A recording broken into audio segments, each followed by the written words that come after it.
school board meeting of Merrimack School District. In the call to order this evening, I do have a few announcements to make. First of all, you will notice that this is a change, actually a year of changes for us. The first change is our change in venue. Usually our budget discussion workshops take place at the high school guidance conference room, the main conference room. This year we decided to move to a larger but still intimate venue. Tonight's meeting here in the Master Call Elementary School all-purpose room. The meeting on the 13th will move back to the cafeteria at the high school, and the meeting on the 20th, another school board special meeting for budget discussion workshops, will be held again at the high school cafeteria. Another change that we're seeing this year is we've enacted the use of our television studio. This event will be televised and appear on the Merrimack Education television station. Another addition to this year's lineup, we've added a portion of public participation. It will follow the same sort of rules as public participation in our normally scheduled school board meetings. The fourth area of change here, you will notice on the back table where Tad is standing, there is a pink box. We note that public participation is of utmost importance, and to that end, we've created a feedback form. So those of you who do not speak in the public participation portion, but do still care to have your comments heard and received by the school board, you'll find that there are forms on the back table in which you can just drop a comment, and again, leave it in the pink box. At this point in our meeting, we will open up the floor to public participation. This is the opportunity for those of you in the public to state your name and address for the record and air any comments or concerns that you may have with the items on this evening's agenda.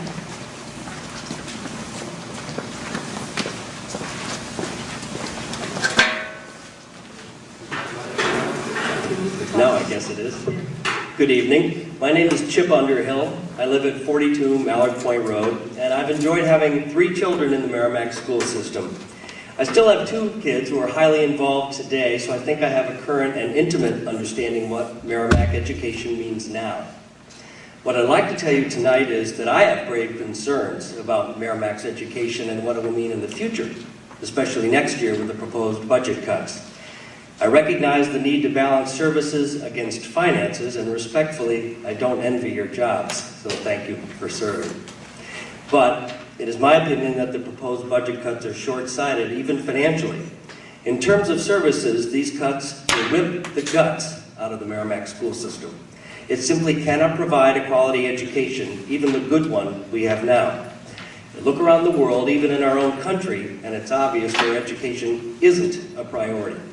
Yes, these cuts will lower the short-term tax bill, but what will our homes be worth in the future when Merrimack is a far less desirable place to live, with second and even third-rate schools? I don't like property taxes. I don't like taxes of any kind. But it is my position that if one chooses to live in a community, one has an obligation to the community. If anyone would like to make a statement on behalf of the taxpayers, please consider this taxpayer who says this is just way too much. To me, saving a few $100s on a tax bill isn't worth devastating our education or making the town unattractive to people who will eventually buy our homes. I ask the board to consider that the proposed cuts to the school budget are extreme. They will save very little, and they will cost a great deal more. Thank you.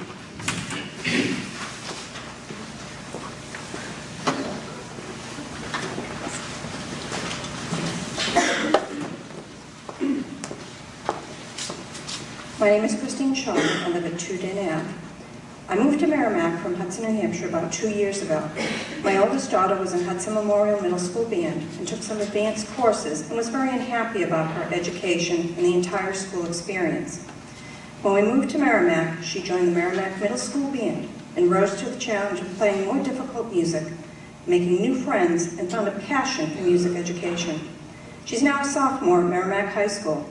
I cannot express in words the growth that she has made in 21 short months as a musician, academic, and a human being. She's been researching prospective colleges, UNH, Berkeley, Plymouth, to become a high school band teacher. Mrs. Cunningham has been an influential and positive role model for my daughter. I would like to express my gratitude to Mrs. Sadie. Please remember that there are approximately 130 students who currently perform in the marching band and concert band. Although most will not go on to be music teachers, many rely on their participation in band to help them get into good colleges and for potential scholarships. As an educator myself and a parent, I strongly urge the board against making any cuts to the Merrimack music program and to think long and hard about making any cuts to the outstanding education that the Merrimack teachers provide. Thank you.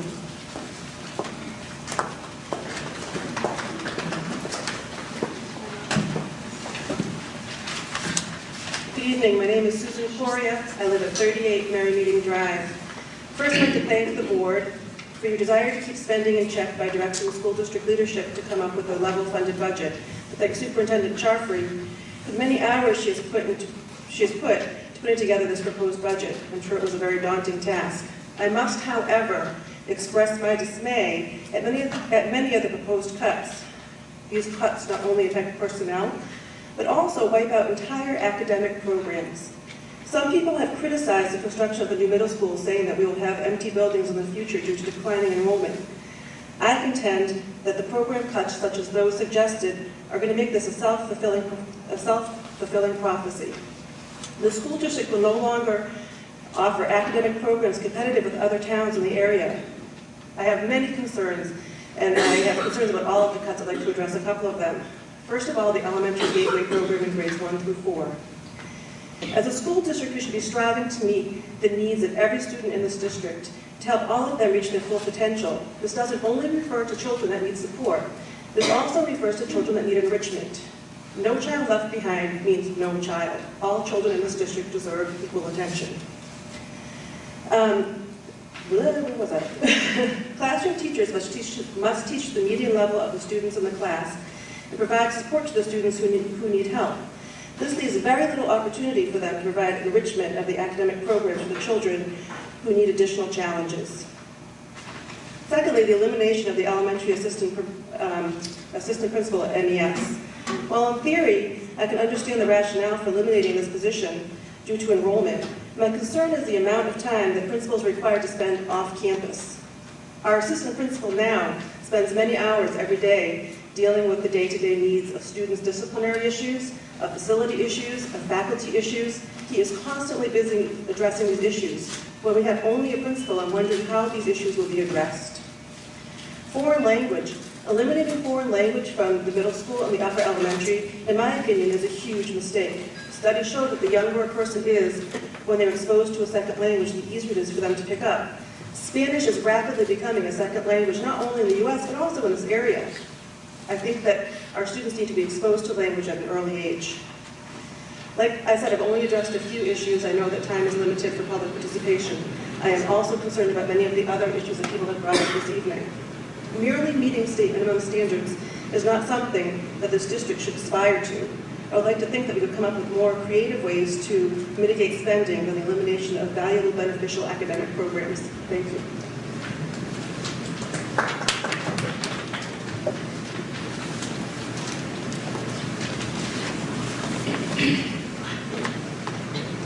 My name is Lauren Duda. I live at 12 Cathy Street, and I'm a junior at Merrimack High School. I was also a former participant of the Gateway program at Reed's Ferry School. I'm up here to address the issue of Gateway and the music programs being affected by the budget cut. Looking back at elementary school, Gateway was definitely the highlight of those 5 years, and I'd like to give you a few examples of what I was involved in through Gateway. Eminent People, where students took on the persona of a famous person in history, talking in first person about what they had accomplished in life. The Invention Convention.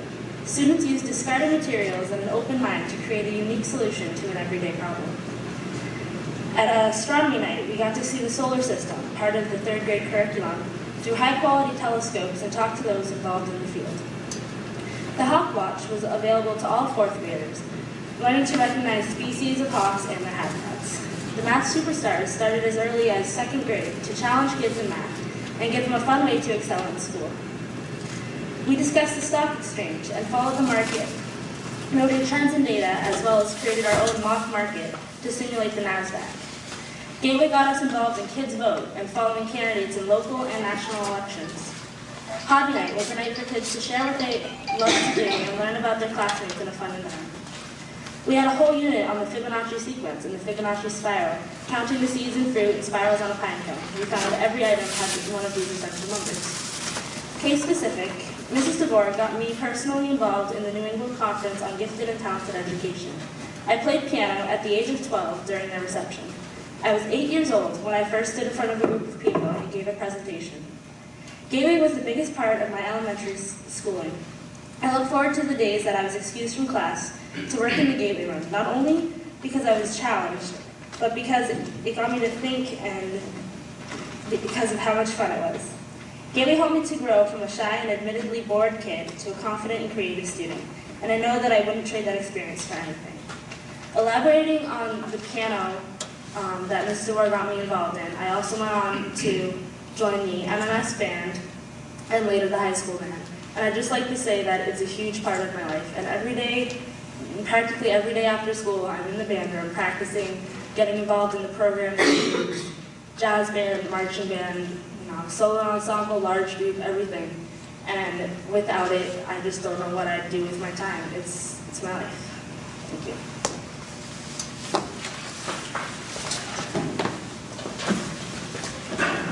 At 30 Constance Street. I realize you guys on the board have a difficult job to do.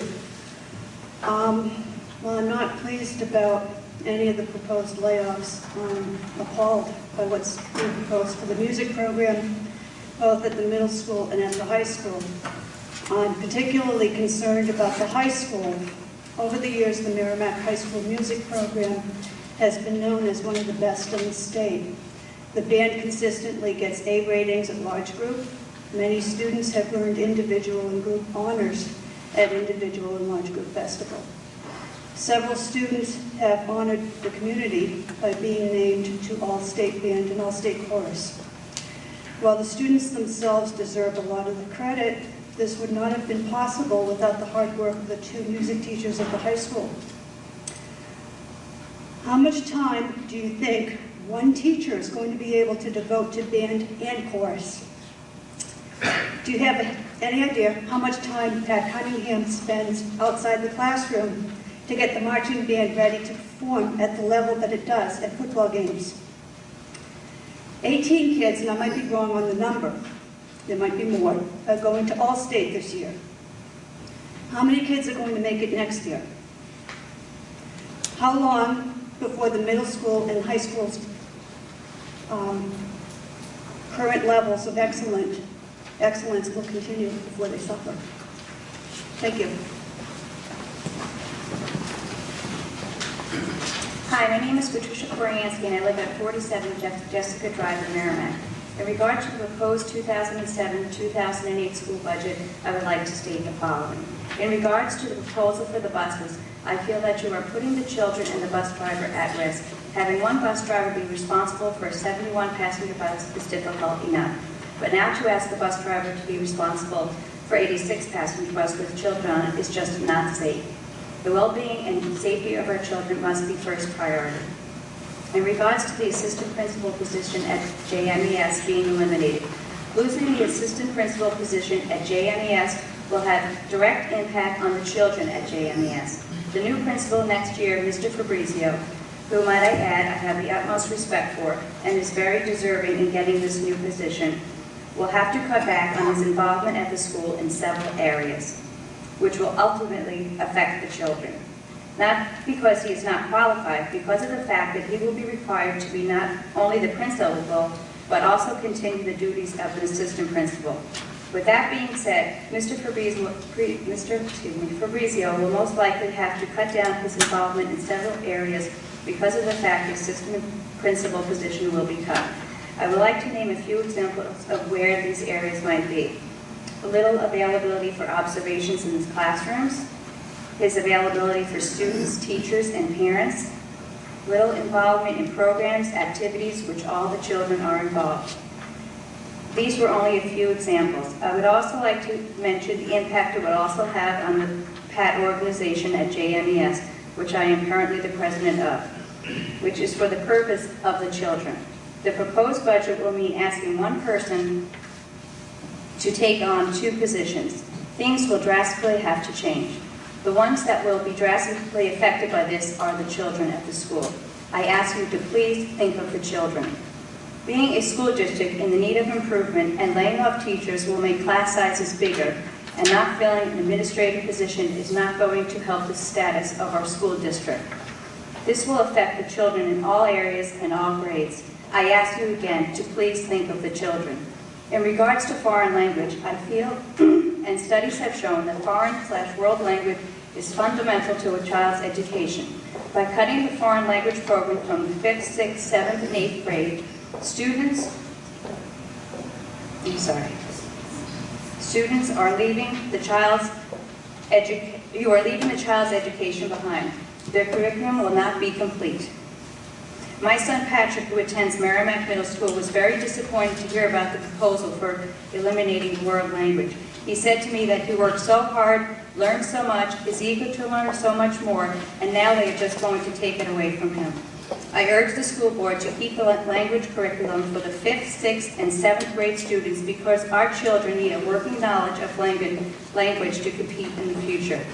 In regards to the cuts for the athletics at the middle school and the high school, I have to say I do not know exactly where the cuts will be, but I will say that the athletics programs are imperative at the schools. Some of these students will be sent off to college with athletic scholarships, not to mention how it enforces working as a team, school spirit, and keeping the kids off the street and getting into trouble. The students are entitled to the athletic programs, and I ask you again to think of the students. When reviewing the proposed budget, I ask that you please put the children first. I sincerely hope that they are your priority, and please remember that they are our future. Thank you.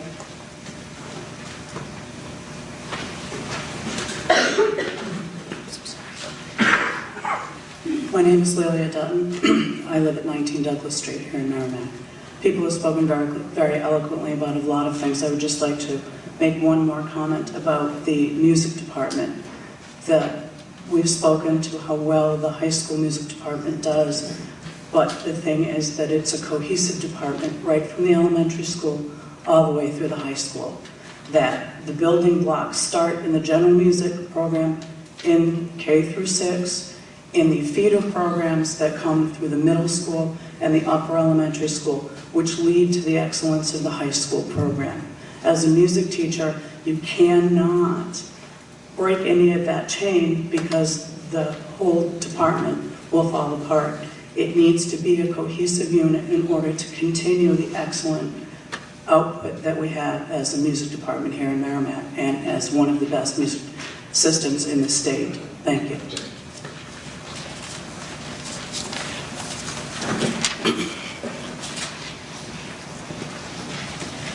My name is Chuck McGonigal. I live at 1 Matthew Drive. Been to every school board meeting this year because I have the privilege of being Megan's scholar. And I watched the board as they organized the budget and gave the directions to Marge, and I don't envy the task at all. I also have a unique perspective on the foreign language program, and that's what I want to speak to. I'm the general manager of a software company in Nashua, New Hampshire called Transparent Language. We produce foreign language educational programs. Our largest customer is the Department of Defense. In 2005, President Bush designated that year as the Year of Languages, and the big reason was it became a national security issue. We as Americans have a couple of unique privileges. One is that we at a local level control what is taught in our schools. We as citizens elect the board, they determine where we spend our money, how we spend it, and so forth. I don't know of another country in the world that does this. The downside of that is that we have inconsistency in our education. So where one city and town may have tremendous programs, another may choose not to spend the money and will not have it. Languages in particular is a real issue because there are no true national standards for foreign language as there are for other subjects. And so it is up to us to ensure that those continue to be taught. And in this day and age, where Americans are finding themselves in many foreign countries dealing with a lot of very serious issues, language is truly a key problem for us. And I deal with this in my everyday business, but I can tell you that to our U.S. military, the only, as they refer to it, the only weapon system that we trail our enemies in is language. And if we decimate language education, I believe that we are not doing what's in the best interest of our country, let alone our children. Thank you.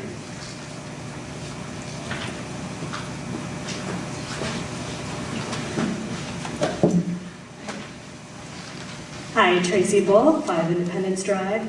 My presentation isn't anywhere as prepared as some of the predecessors, but I too have attended the majority of the school board meetings since the last round of elections, and I know just how much time and energy and effort has gone into getting us to this point. You guys have a daunting task ahead of you, and I appreciate you entertaining the public's comments.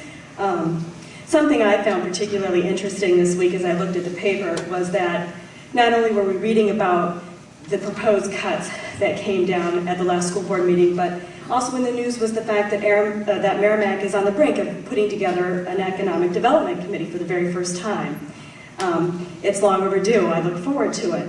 But I find it a little bit ironic that we're proposing cuts to programs and looking forward to possibly presenting a diminished school program that would ultimately lessen the attractiveness of our community to prospective companies, particularly those that pay in the higher wage scale, which is precisely what Merrimack has been talking about attracting for the 10 years that I've lived here. Foreign language, as we've already heard this evening from other speakers, is a huge part of that. And as somebody who myself personally has a degree in a foreign language, I began studying at the age of 12, and I can only speak to the fact that there is no such thing as too much preparation or too much practice. The sooner you begin, the more effective you become in the long haul. And it is a skill that is going to become absolutely necessary in this country to speak a second language, whether that language is English that you come here to learn or another language that you pick up as you were born here and learn along the way. Something else that concerns me is the fact that no matter when you propose faculty and staff cuts, it's going to be discouraging to the personnel in the district, and it creates a low morale to a certain degree. And as we stand here today with our neighboring community, Bedford, poised to open a new high school and middle school, the first thing that comes to my mind is I do not want morale at a point where we could lose good teachers to hiring opportunities in that community. I suppose a certain amount of it is inevitable, but I don't want to add to that with this kind of a set of proposed cuts. One of the things that I'm looking forward to that I haven't heard yet, and I'm hoping we're going to start hearing about that, hearing about this as we go on and listen to these sessions the next 2 weeks, is what are we going to do to address the real culprits, some of our obligated costs like health care, or the state funding issue that I know Merrimack has been working so incredibly hard towards getting an equitable, balanced share of state funding for our district. We need to address cuts that correlate directly to the escalated spending areas. Cutting programs, cutting faculty and staff may help in the short term, but it's the oldest trick in the book. It's not addressing the real escalated ongoing cuts or ongoing issues at hand. If we cut programs and faculty this year and health care costs and state goes up and state funding continues to go down, what are we going to cut next year and the year after that and the year after that until we're down to a bare bones curriculum? That for me just isn't conscionable. It isn't acceptable. I really am looking forward to hearing about the thinking outside of the box that we've heard so much rhetoric about during the last election campaign. And, you know, we need to work together on those kinds of things, not just the people that sit in front of us at this table, but as a community as a whole.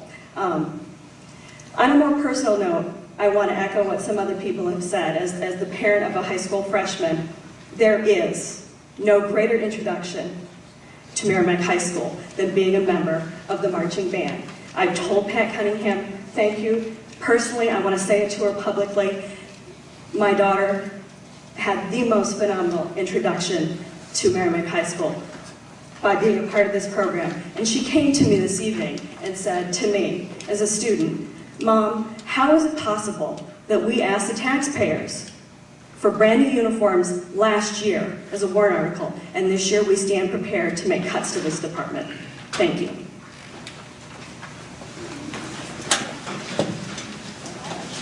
Hi, I'm Deb Nealon, 5 Coach Court, and I'm speaking in two capacities. I am a parent of two former Merrimack students who are now college students that both went through the music program, were members of the Merrimack High School Band, and also as a music educator in Nashua.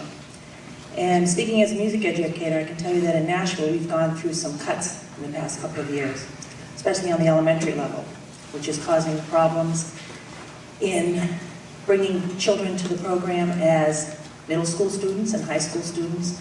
And if you talk to our middle school and high school band directors, they'll tell you that their numbers are diminishing because we can't support them on the elementary level with lessons and the extra time that's needed for that. The band program here in Merrimack has been exemplary through the years, the clone program as well. It takes more than one person to do both programs. You can't be master of all. We all have our own areas of expertise. Pat has shown us through the years that her area of expertise is definitely the band. Ken has done a wonderful job with the chorus. I would hate to see one of them doing both programs. Neither program will flourish under just one hand. Please consider keeping all our music program intact here in Merrimack. Thank you.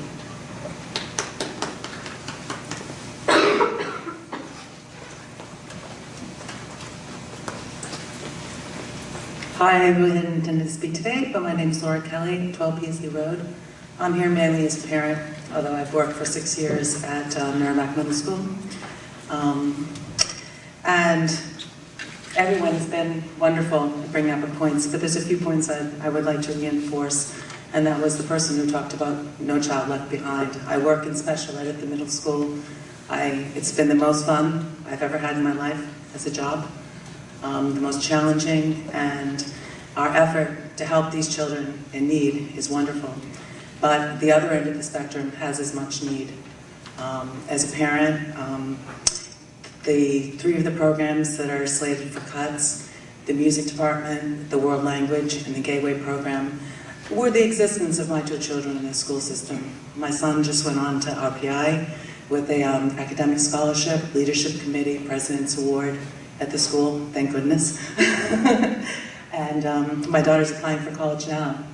I'm here to support parents whose children aren't done and to tell you about the value those programs have been to my children. Band, my children started here in 5th grade, have been in every band they were allowed to be in every year.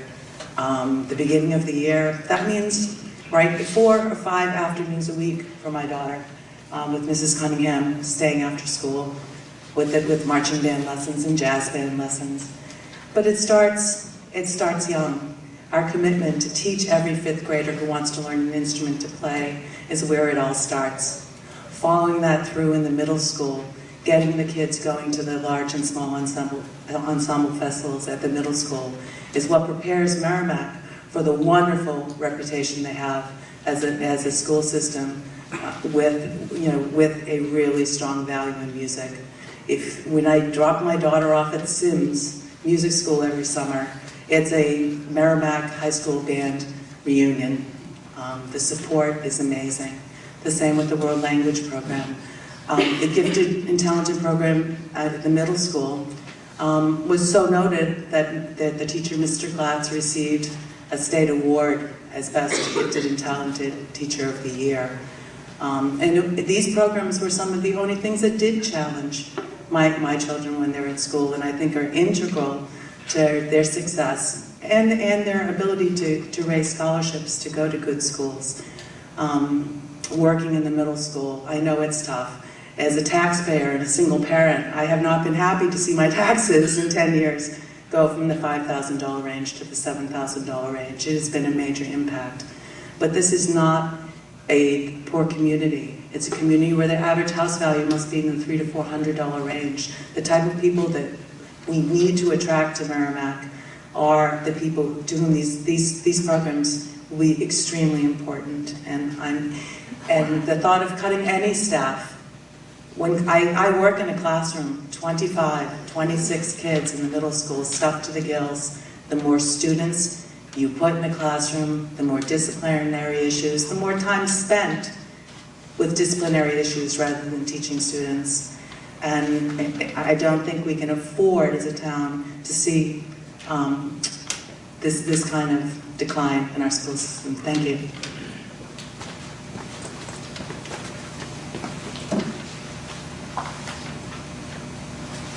Any further public participation?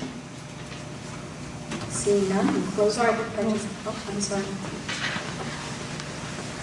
Hi, Audrey Rogers, 9 Clara Drive. And I'm here tonight as a parent, and many of my friends are home feeding their kids and getting them to bed. So picture about a dozen people behind me that I talked to before I came. But I just want to urge you to think creatively in this crisis.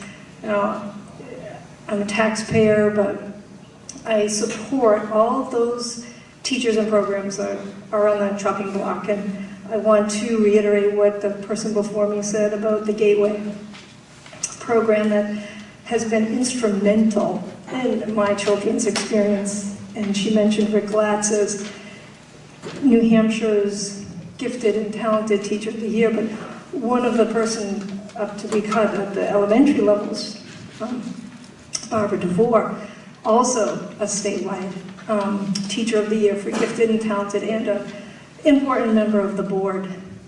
And so please, I just urge you to think creatively and think about the repercussions, K-12 and statewide, as people think about coming or not coming to Merrimack, teachers staying or not staying in Merrimack. And I just really heartfelt, we understand the crisis, we're all taxpayers, but this is worth it.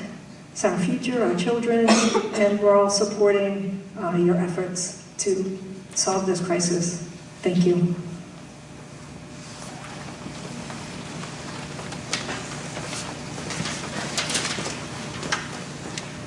I'll speak briefly as well. I'm Brad Stoll from 24 Winds Road. I'm a college level professor administrator. I well understand the necessity of looking hard at budgets, and I well understand the difficulty of education. I feel it at my level, I'm sure you all feel it at your level too. But two things quickly. One about, and I would support the band, but my child is not involved in band, but one about the world languages. Mexico City is the largest metropolitan area in the world right now. The increasing pressures from the southern tier of the Western Hemisphere coming to the United States is only going to become greater, not so much for people of my generation and older, but certainly for our children and their children. I'm astonished, quite frankly, that there would be a move to cut world languages at the middle school, given, to a certain extent, the shift in world politics and the shift in world culture that's happening, of course, as we speak. The pressure from the southern tier, of course, the pressure from the Middle East and also East Asia is going to become greater and greater as our children grow and they have children themselves. And the fact that we'd be considering making a move in the opposite direction of that, I think is amazing for a community like Merrimack. That's point one. Point two is this about the gifted and talented programs. There's been extraordinary and important recognition given to the plight of children with learning disabilities, et cetera, since the '64 ADA. And that's important, it's appropriate. What has not been given equal attention to, of course, is children at the other end of the spectrum. The gifted and talented program is one way to go about doing that. And my son has been a direct beneficiary of that program since he was at Ford's Ferry, and certainly through the upper elementary school and now in the middle school as well. And I know dozens, tens of dozens of children who have gone through that program who have had incredible educational experience because of the dedication of the gifted, talented teachers and the classroom teachers who would support that program as well. So again, I understand the budget difficulties. I live it myself every day at college, but I really encourage you to think hard and long, not about the short-term budget, but about the long-term cultural issues that our children will be facing as they become adults. Thanks.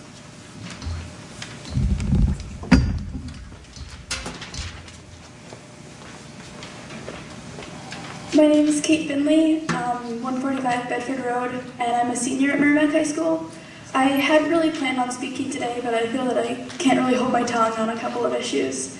First of all, the music, which has been a huge part of my life since I was exposed to it, but I feel that that's been put much more eloquently than I can put it. But the Gateway, I feel like I can offer a different perspective than the parents who have been up here.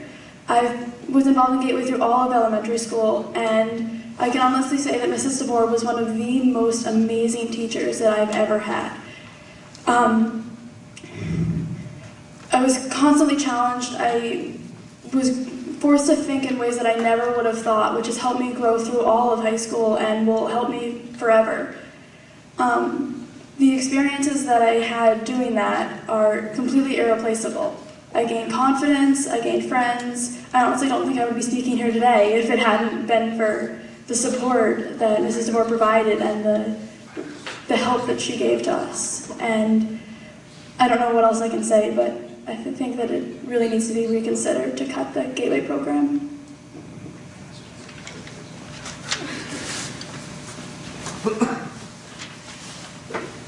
Any further public participation? Okay, seeing none, I am going to read into the record a piece of public participation that I received via email, only because there is a specific caveat in this email that asks for this to be addressed at the school board session with their concerns considered. The email comes from Cheryl and Larry Lieberman of 14 Tomahawk Drive. Dear Emily and School Board, my husband and I would like to express our serious objections to any further cutting of teachers to reduce the school budget.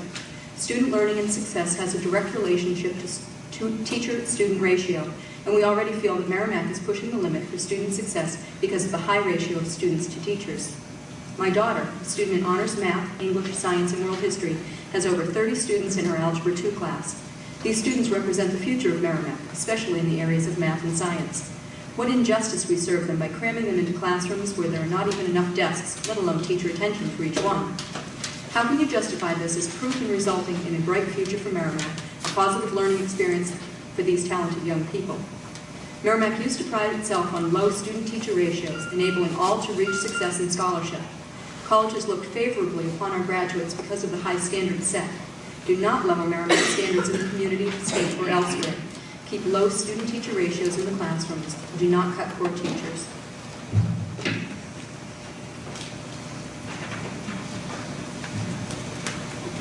Okay. Again, for those of you who either arrived late or did not care to express your opinions orally, there are forms at the back table if you care to give some more public or constituent input. And again, there's a pink box on the back table where we will accept that feedback from you this evening. Okay, into the bulk of this evening's discussion. The format for this evening, we do have outlined discussion times for food service. I have a question on that statement you just read into the record. What class is it that they're referring to where there's not enough desks for the students? I don't really know, other than that Algebra 2 reference that was made. Marge, can we get some further information on that? Sure. Also, is it not true on the world language program that, though it is a very desirable program to have at the middle school, that that course does not receive credit for high school? That student would, in essence, have to take over a 3-year period in high school as well? George, would you indulge me to let me finish the presentation and remember that this evening we do have the I'm middle just trying to school clarify a couple of issues because it seems like maybe the public doesn't understand it, or perhaps I don't understand it the way that it was explained at the previous meeting.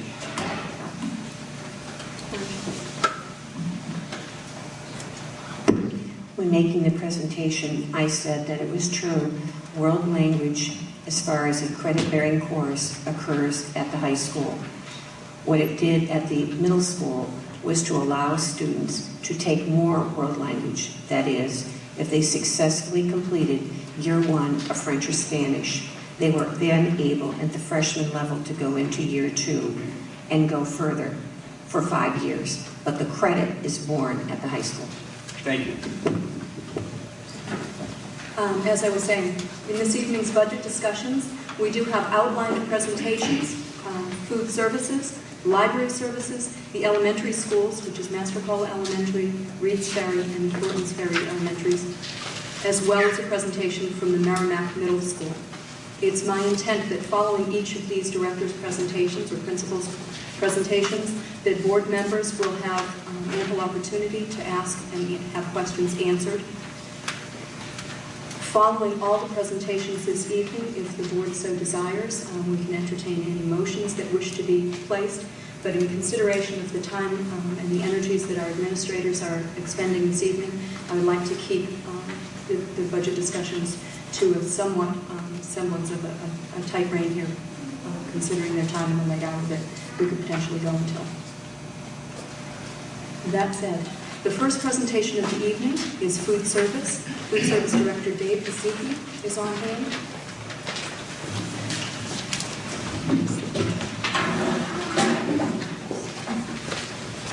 David, welcome. Thank you.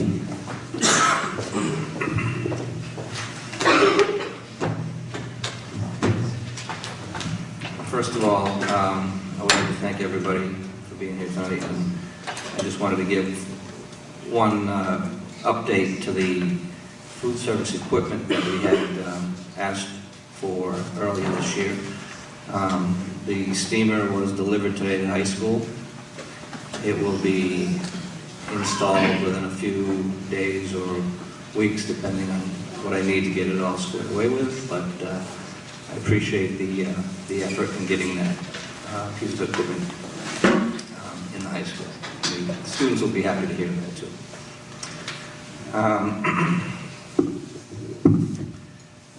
The school food service budget will be approximately about the same as it has been. I do anticipate a little bit of increases in the food cost of food. We do have certain things that will be increasing this year. We have the implementation of the wellness program that we're looking at. There are some items that will cost a little more. We're introducing more fresh fruits and vegetables. Some of the new items that the companies have tried to market as the healthier choices do cost a few cents more. A lot of them are introducing whole grains and whole wheats into certain foods, and I can anticipate some of those costing me more in the long run. We do have the technology point of sale,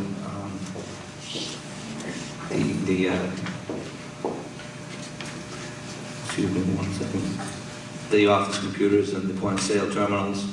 I have increased it percentage over the last year. It seems like every year we have a little bit of an increase due to the rising costs of service technicians that come in. The contracts give me a blanket for any hardware that has technical failure, so it gives me some peace of mind to know that these things are covered. If something does go wrong, that they will send somebody in, usually that day or the next day, to complete the task, to get it back up and running. And I never realized how much that I depended on computerization until you go completely computerized. So it's nice to have that blanket with you. Of course, food transportation is up a little bit. We do transport food to the elementary schools using our van. The cost of gas has gone up a little bit, up and down nowadays, but and we do have people that travel between buildings doing different functions, such as travel to the bank for making deposits and traveling between buildings, which has gone up a little bit. And the small wares, that has increased a little bit. We have been purchasing some small wares to replace things that have worn out, largely due to the HACCP programs, which is one of the federal regulations for the critical control points. You get to purchase some thermometers to check foods on a regular basis, temperatures, upgrading some of the pans and small wares to meet the regulations, and it's just gone up a little bit. But that's about all I have. Thank you, Dave. Again, I'll remind the board that this food service program and food service budget is largely self-funded. It comes at no surprise to us that when students pay for lunch, they are getting a quality meal, particularly with the wellness policy being put in place. I know that Mr. Zeke is particularly aware of the students' needs. The questions or discussion from the board. Jillian. Thank you, Dave. You touched on a point I'm not going to be able to explain it. I don't know if you could explain or if Dave could explain to people who may not already be aware of the fact that this is a self-funded program and how that works for the district. Sure. Dave. Yeah. It doesn't matter. Thank you, Dave. The food service program is called a Special Revenue Fund. It's set up on the budgetary side to be an appropriation. It's also set up on the revenue side to be a revenue. So in essence, when we're doing the budget for this, it's a wash on both sides. But customarily, a food service program being very well run by Mr. Zicke here in Merrimack generates a small surplus every year. So we allow that to accrue. So when he has major capital issues going on as far as replacing a steamer at the high school, he can come to the board, ask to let the board appropriate those funds from his surplus and to get that done without raising any taxation. So there's no taxes raised here by the food service program. It's self-supported, and it can carry over its surplus from year to year for support of the program. Jennifer? There's been some talk about the prices of lunch going up. Do you foresee that next year? I don't foresee that next year, or probably the next year after that. Okay. I think we're at a good level right now, unless something drastic changes, but I don't see anything like that happening. Good, thank you.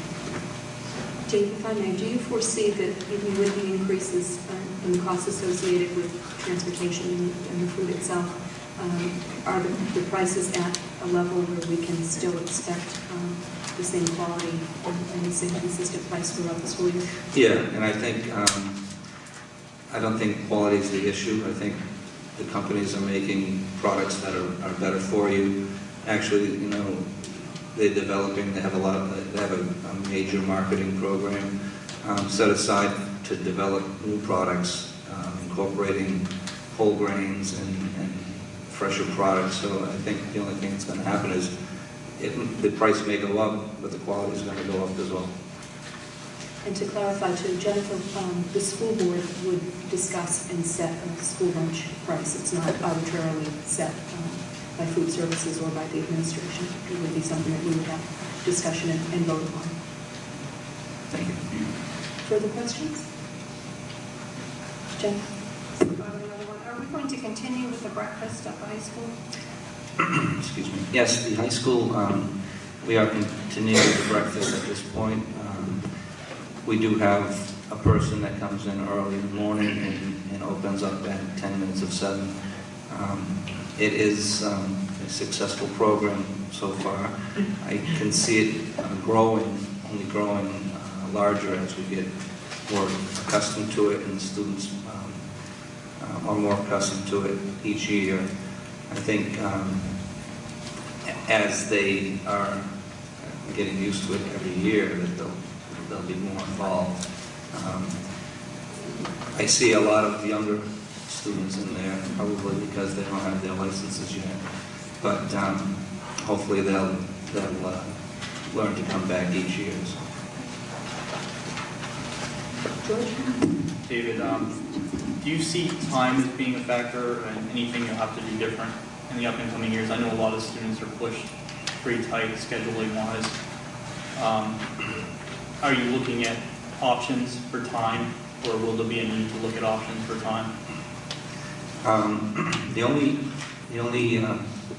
tight periods we have are days when it's block schedule, and unfortunately, just because of the schedule, we start lunches a little bit later, we end up a little bit earlier, and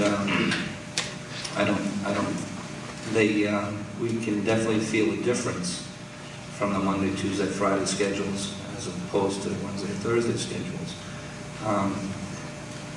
I don't have any solution to that, except that the girls feel like they're working twice as hard in those 2 days. They still service the same number of students and produce the same meals they do each of the 5 days. And I'm not quite sure if there is a solution, because there is hardly any breaks in between. Whereas the Monday, Tuesday, and Friday schedules, they have a few minutes between each lunch to regroup a little bit, if you would. And I don't know if there's going to be any changes in schedules.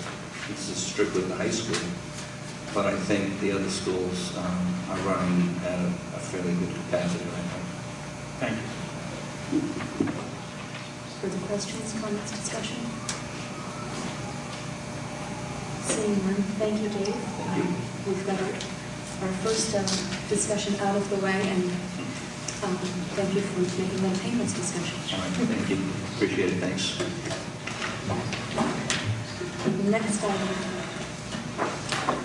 following food services, library services. Library Media Services Director, Pamela Tinker, joins us at the table this evening. Welcome again.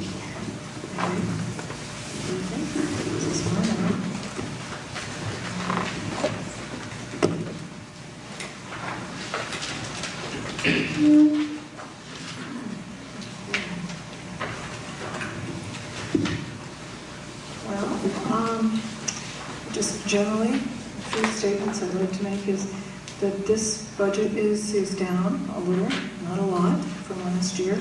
But I went back and looked, and this is actually the lowest budget I've presented or proposed since 1999. And significant in that is the fact that in 1999 we had 5 schools, not 6, so we're supporting 5 libraries, and we did not have an automation system. So I would say, from my perspective, that makes this a really bare-bones budget, as the last one was. Speaking of automation systems, you will not find that in here. I do feel that I need to mention that, especially listening to David about the technology, we're in the last year of our maintenance agreement on our service for the automation system. I think I mentioned it last year. I just wanted to mention it again this year so that you're aware that in the next year we are going to have to do something with the library automation system. It's not in this budget. Couldn't do that and maintain your request for another funded budget. So but it is something we're going to have to look at, either upgrading or looking for an alternative automation system in the next year. Let's see.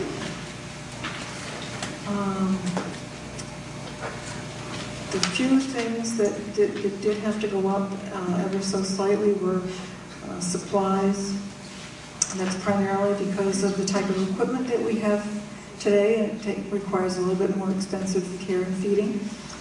Data projector lamps are quite expensive, as opposed to overhead projector lamps, which we still have to buy, but the difference between $5 and $500 in those two types of technology.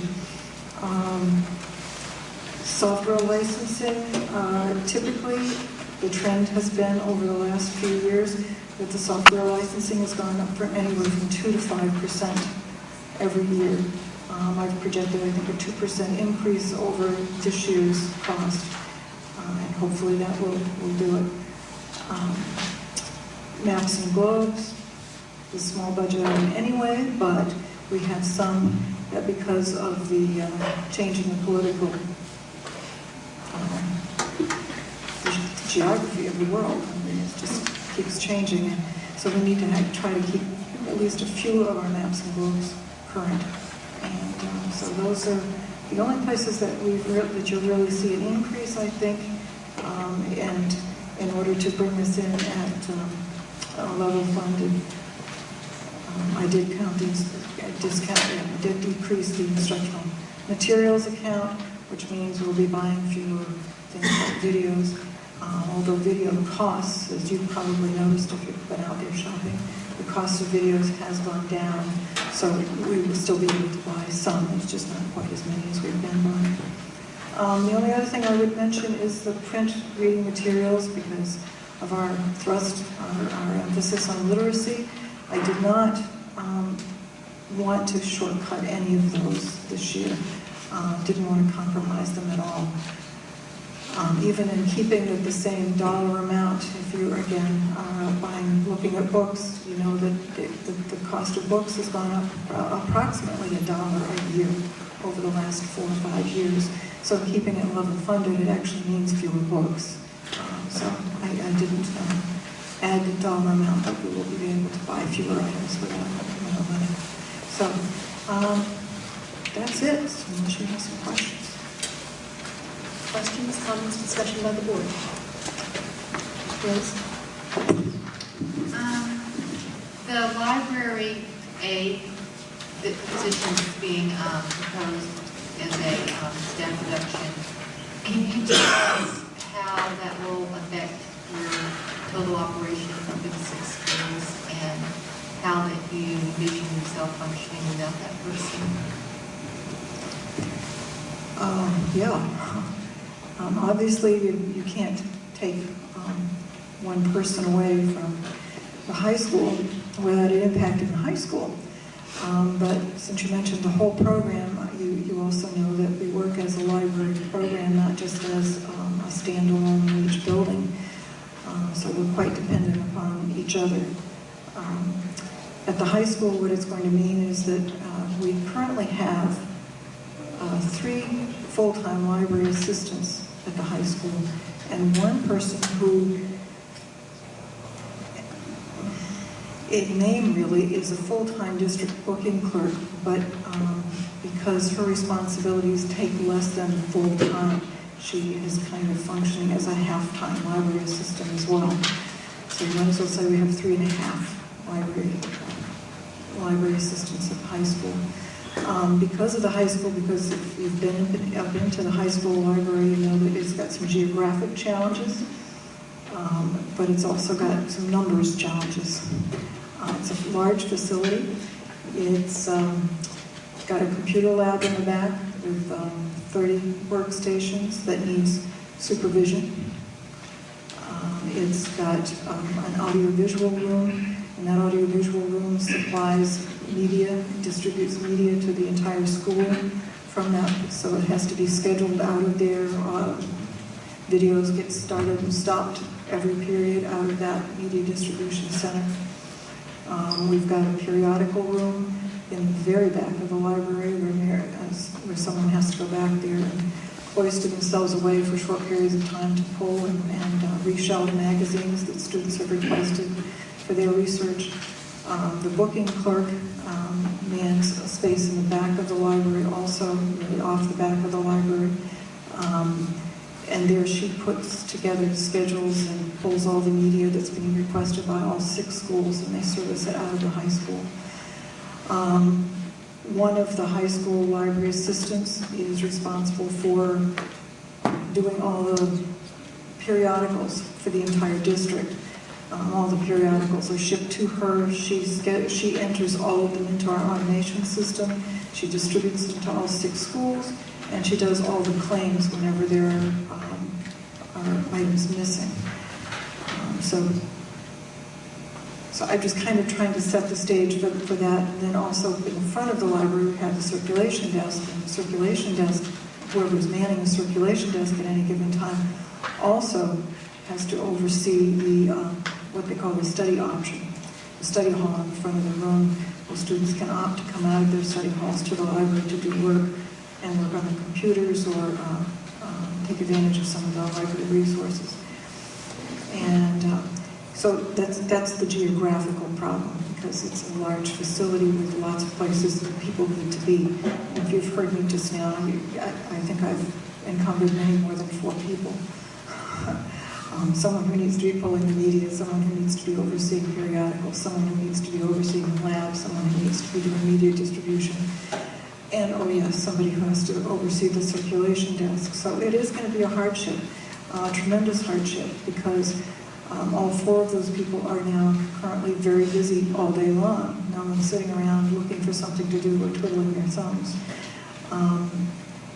So we're going to have to be taking basically what I guess I would refer to as the circulation assistant, the person whose primary responsibility is to oversee the circulation desk and oversee the study hall,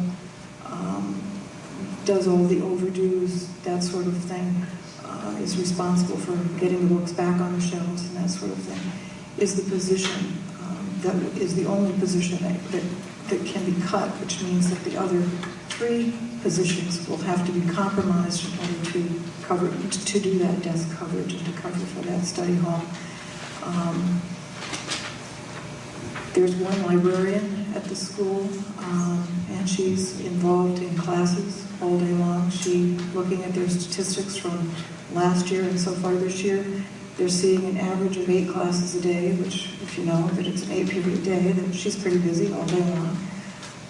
And so the library assistants are really the people who kind of provide the link between students and all the resources. I'm not sure that that they're flashy about how they do it. They're just there. When students walk in or staff members walk in and need something, a video played, can you get a video camera? Can you replace this bulb? Can you pull this piece of media? Can you help you find this book? These are the people who just quietly go about doing that, and have always prided themselves on being very, very responsive to those kinds of needs. Needless to say, with cutting one person, the response time is going to be a little bit slower. That we're not going to be able to provide that kind of instantaneous service that students and staff have become accustomed to. They're going to be probably back where we were, I believe, in the late 80s when we were staffed that way, with one librarian and 3 assistants, and we had to have people fill out requests as much as 24 hours in advance for services. So we'll be back there again. Please. I have an additional question. It seems like a lot of the technology piece, Dave talked a lot about it in the previous presentation. And as a result of students having access to computers, I would say probably the majority of students have access to computers in their homes. Do you feel that it has diminished the amount of materials they still need from the library? And as a result of students researching stuff on the internet, and I mean, I know some of the answers to these questions, but because I've had 2 students go through the high school, is the need for the materials, and are those important pieces that you can, like if you were able to, or do you even have data available that shows library usage? So I guess that's one question. Do we have data available that we could compare on library usage? Okay, that would be one question. And the next question is just, I guess, in your opinion, if you don't have that data available, do you see any lack of use of the library over the last few years?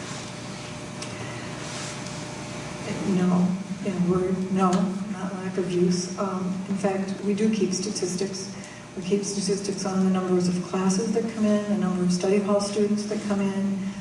We keep statistics on circulation. Needless to say, the high school circulation is not as reflective of library use as it is in the lower grades. Students don't tend to take the books out, they tend to use them there. So as far as book circulation, that's not as indicative of library use at all. I will tell you that in 2005, 2006, just study hall students alone numbered over 30,000. So, they're coming to the library. Actually, the number of classes have increased, the number of study hall students have increased. In the high school library in particular, it's one of the few places in the high school where students have ready access to the technology. So that's part of the reason that they do need to come there. There are more computers there for the students to come and use as they need to, because the other labs are all pre-scheduled for classes. So it's one of the few places they can go and use them. But no, our circulation has gone up, the numbers of classes have gone up. We also have some really wonderful online databases, and the kids do use them, and use them from home, and they use them from at school as well. But they also need assistance in using them. So sometimes they come to the library just for that extra little bit of the help that they need to. Can you tell me again how I'm supposed to search this? What's the best one to use for this again? So actually the library use has gone up, not down. Any comment or question? A question about the periodicals. What newspapers do we subscribe to or do we have delivered? And it's more, I guess it's a three-part question. How many are ordered, and do the students actually utilize to the fullest extent that we have delivered, or magazines for that matter? Okay, well, newspapers, we don't get a lot of newspapers. And yes, the students use them, but frankly, they get used a lot more by teachers in preparing classes. We just pretty much get the local papers. We get the Union Leader in all of our schools. We get the Nashua Telegraph in all of our schools. Most of our schools get the Concord Monitor. And the high school is the only school that also gets the Wall Street Journal. I think that's it for newspapers. And that's because they do a unit on the stock market at the high school, so that's why we get the Wall Street Journal. Get some, I don't know, maybe budding entrepreneurs or whatever. You don't have to list the magazines. No, I won't list the magazines. I'll just tell you how many. It must be in abundance. And I guess it depends on what kind of an answer you want. As far as subscriptions, we have 355 subscriptions that come into the school district. And they get disseminated out. Weekly, monthly?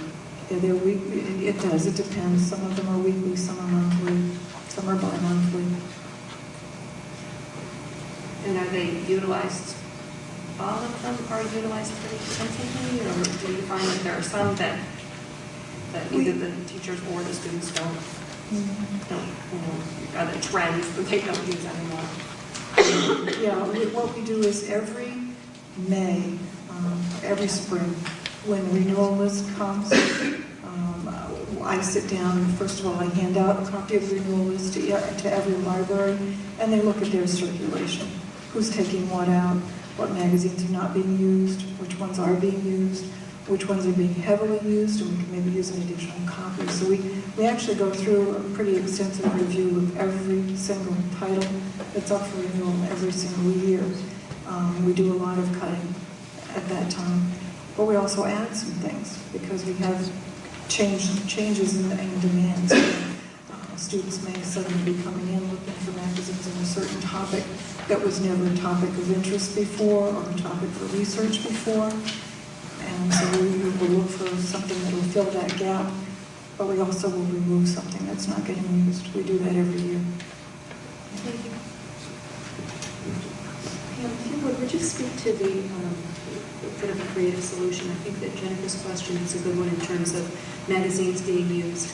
I'm aware of the sharing that the district does with its professional resources so that not every school receives the same periodicals. Would you just describe that? Sure.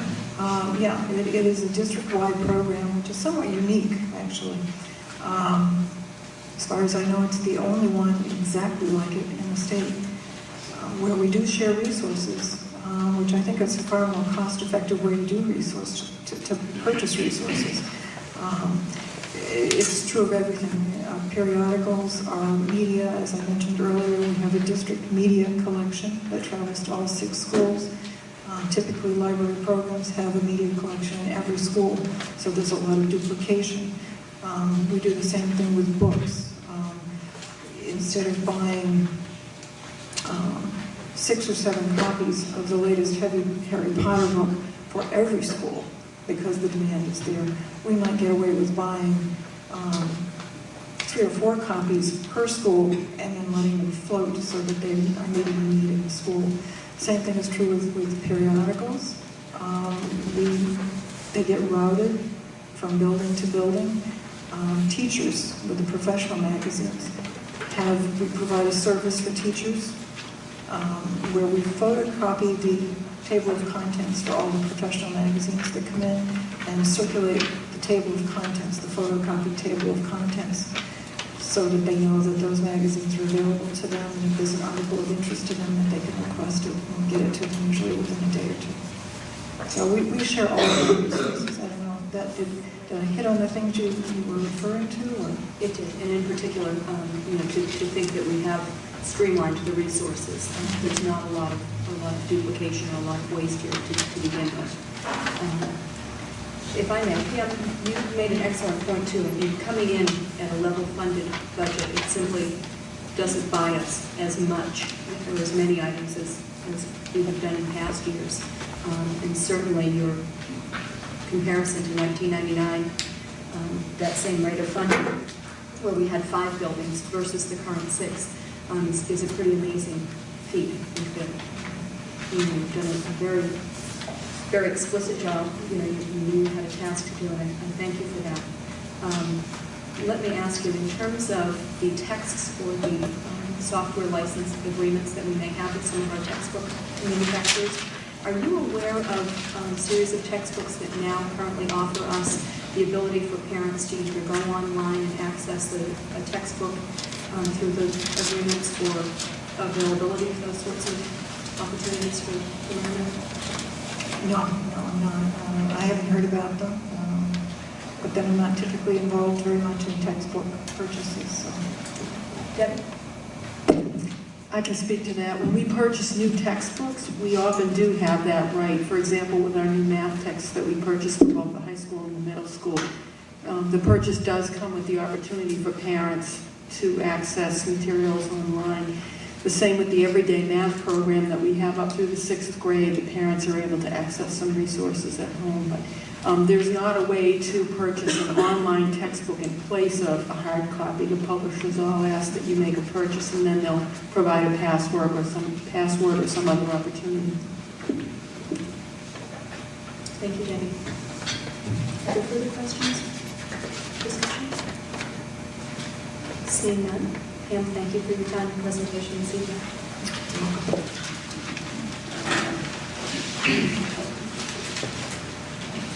The third item under our budget discussion agenda this evening are presentations from the elementary schools who will be joined at the table by principals from Massacola, Reeds Ferry, and Pittsburgh schools.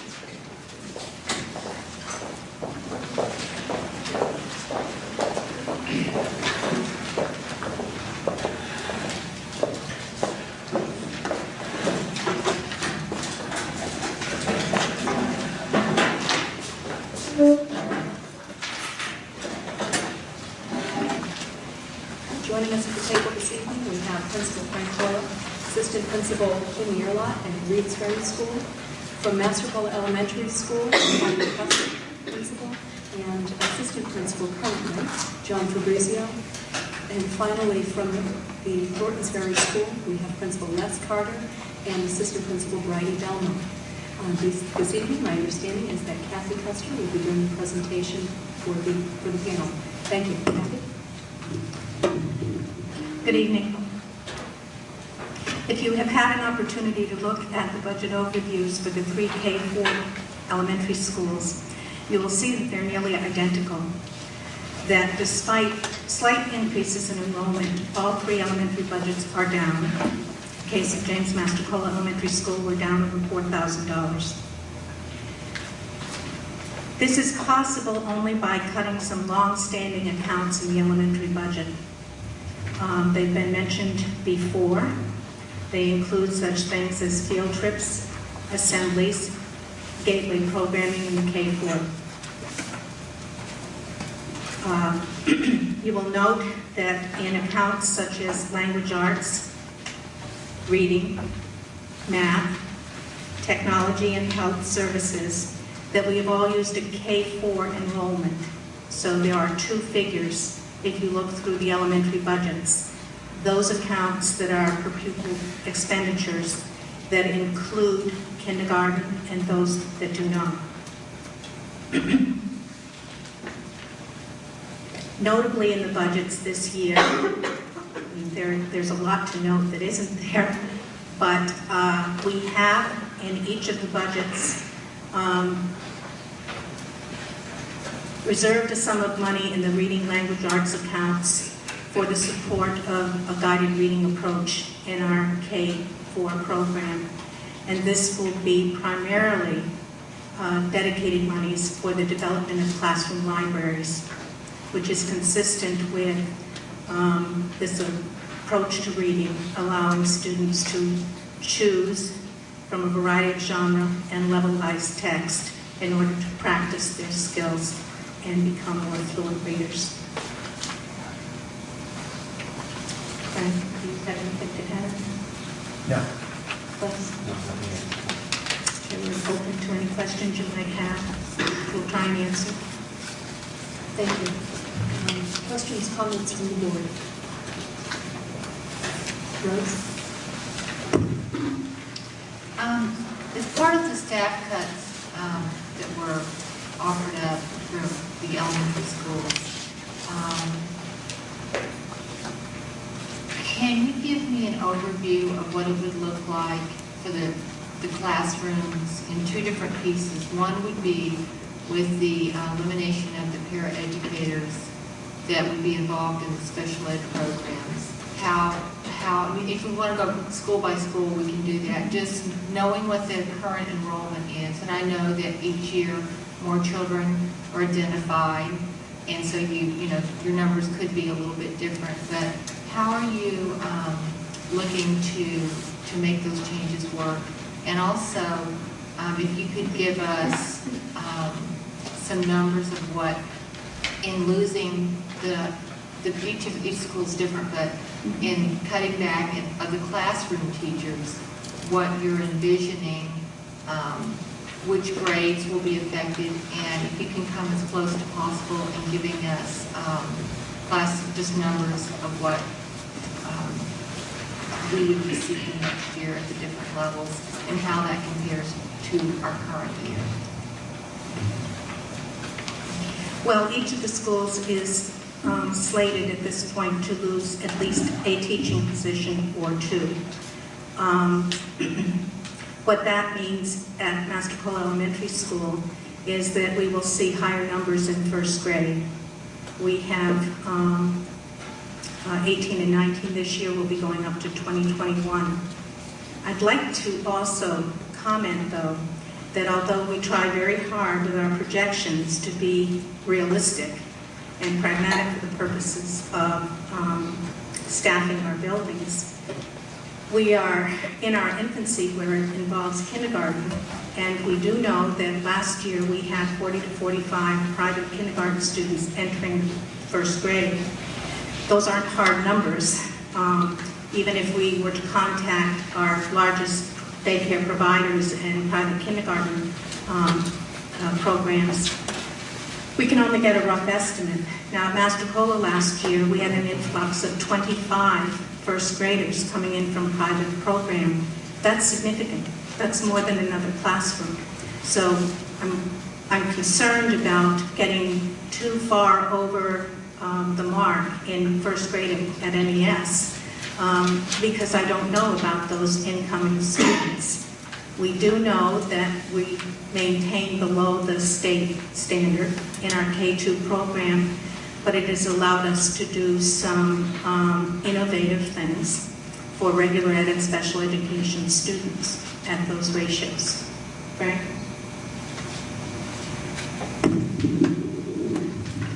At Reed's Ferry, we're looking at reducing the number of third grade teachers by one, which would push our enrollment up around 23, 24 students. And again, these are estimates on numbers.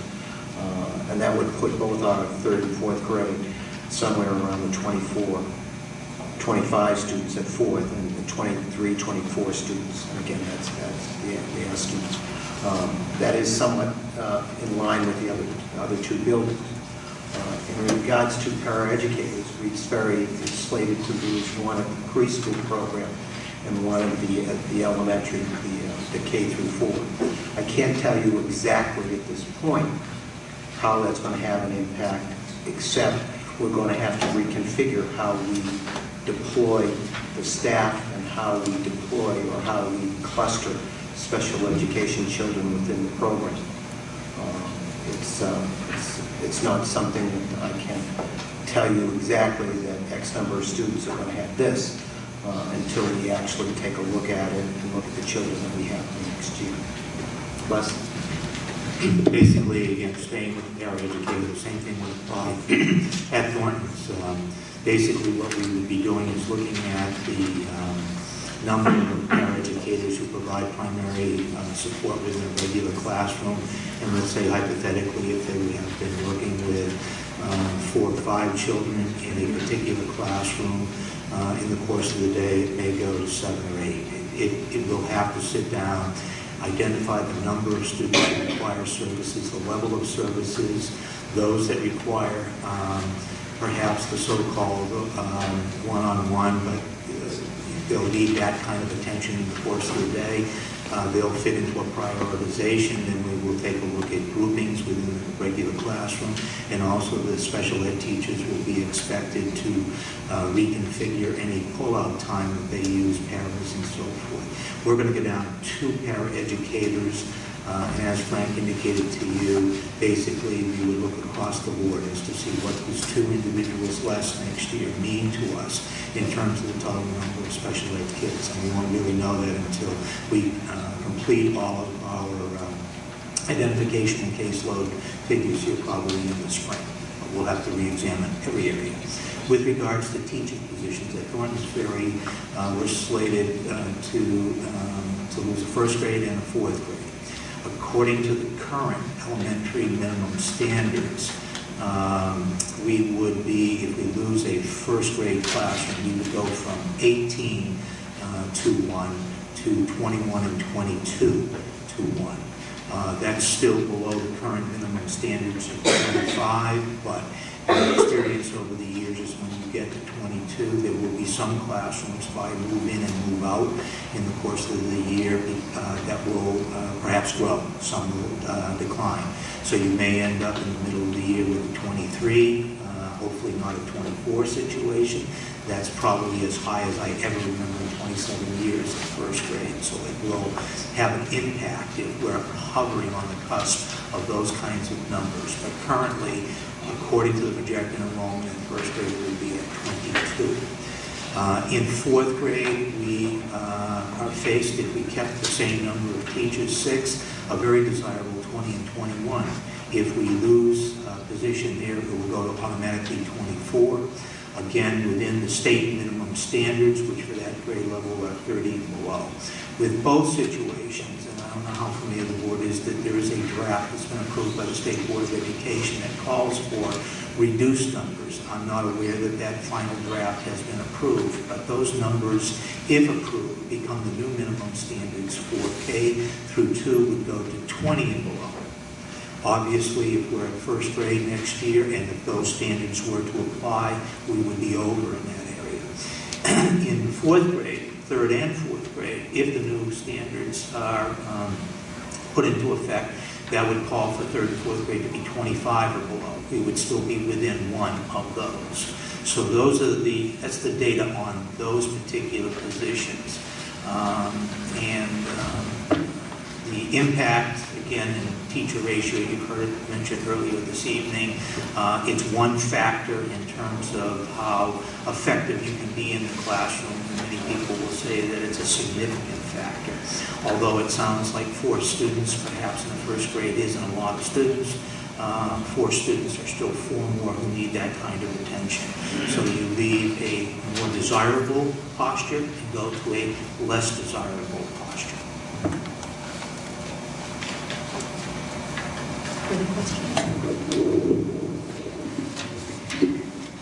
We are also down 1 paraeducator position at Mastercall Elementary School next year. We would go through the same process of identifying where the student need is.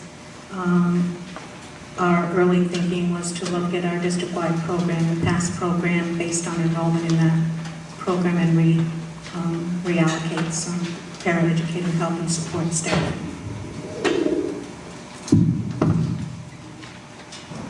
I'm aware that at Master Call in particular, the paraeducators are shared among classrooms. Is that true for all buildings in the district? Right? Yes, or at least at Reed Sterry, it's probably true. That would be correct. There are various configurations.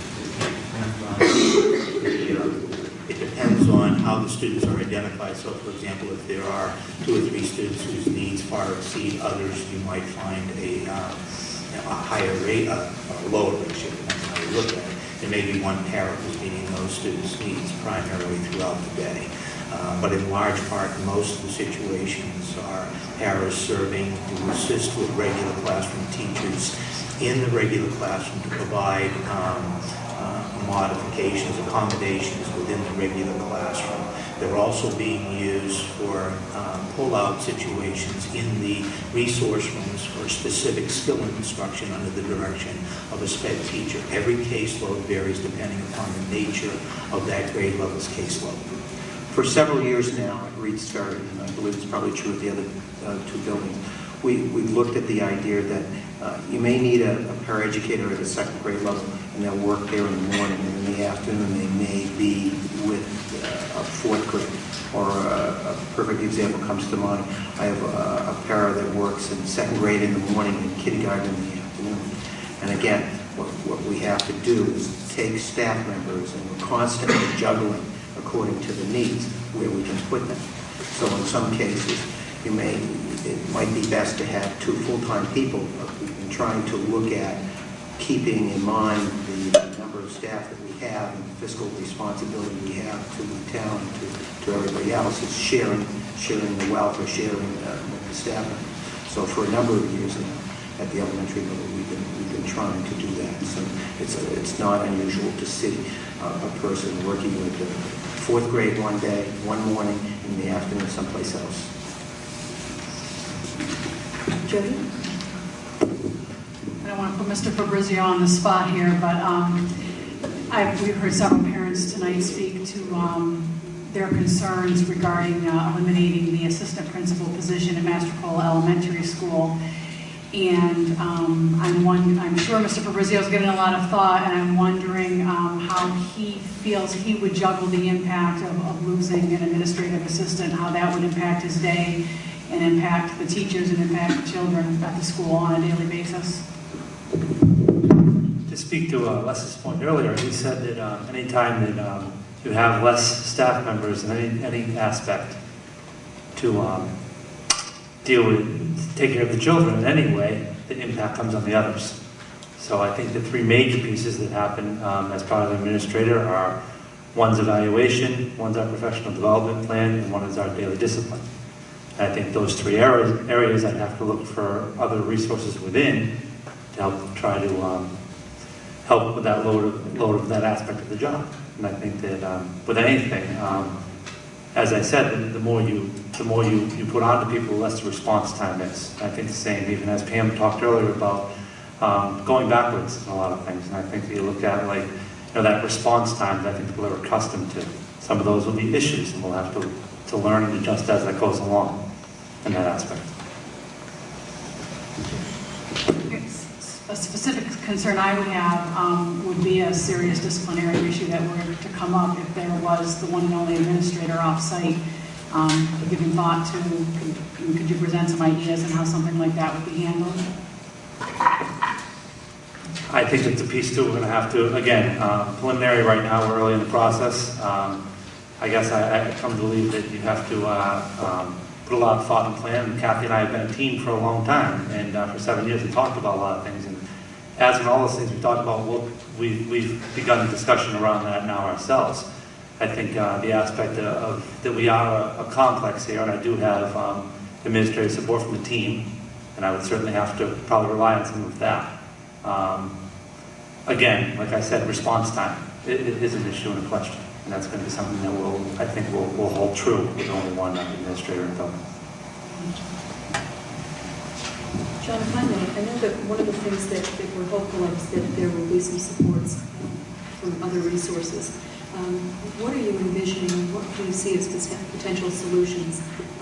As Jody outlined, not just in the behavioral situation, but for example, too, on the days when leadership is being held. and there was no administrator in the building at that point.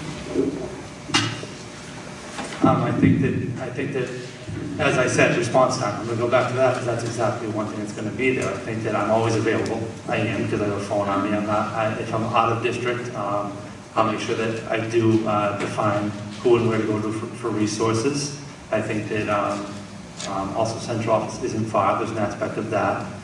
And I think we just have to have a plan in place when we go into this about, who is that chain of command and how does that happen? And we're working on those plans as we speak. Any other questions, points of discussion?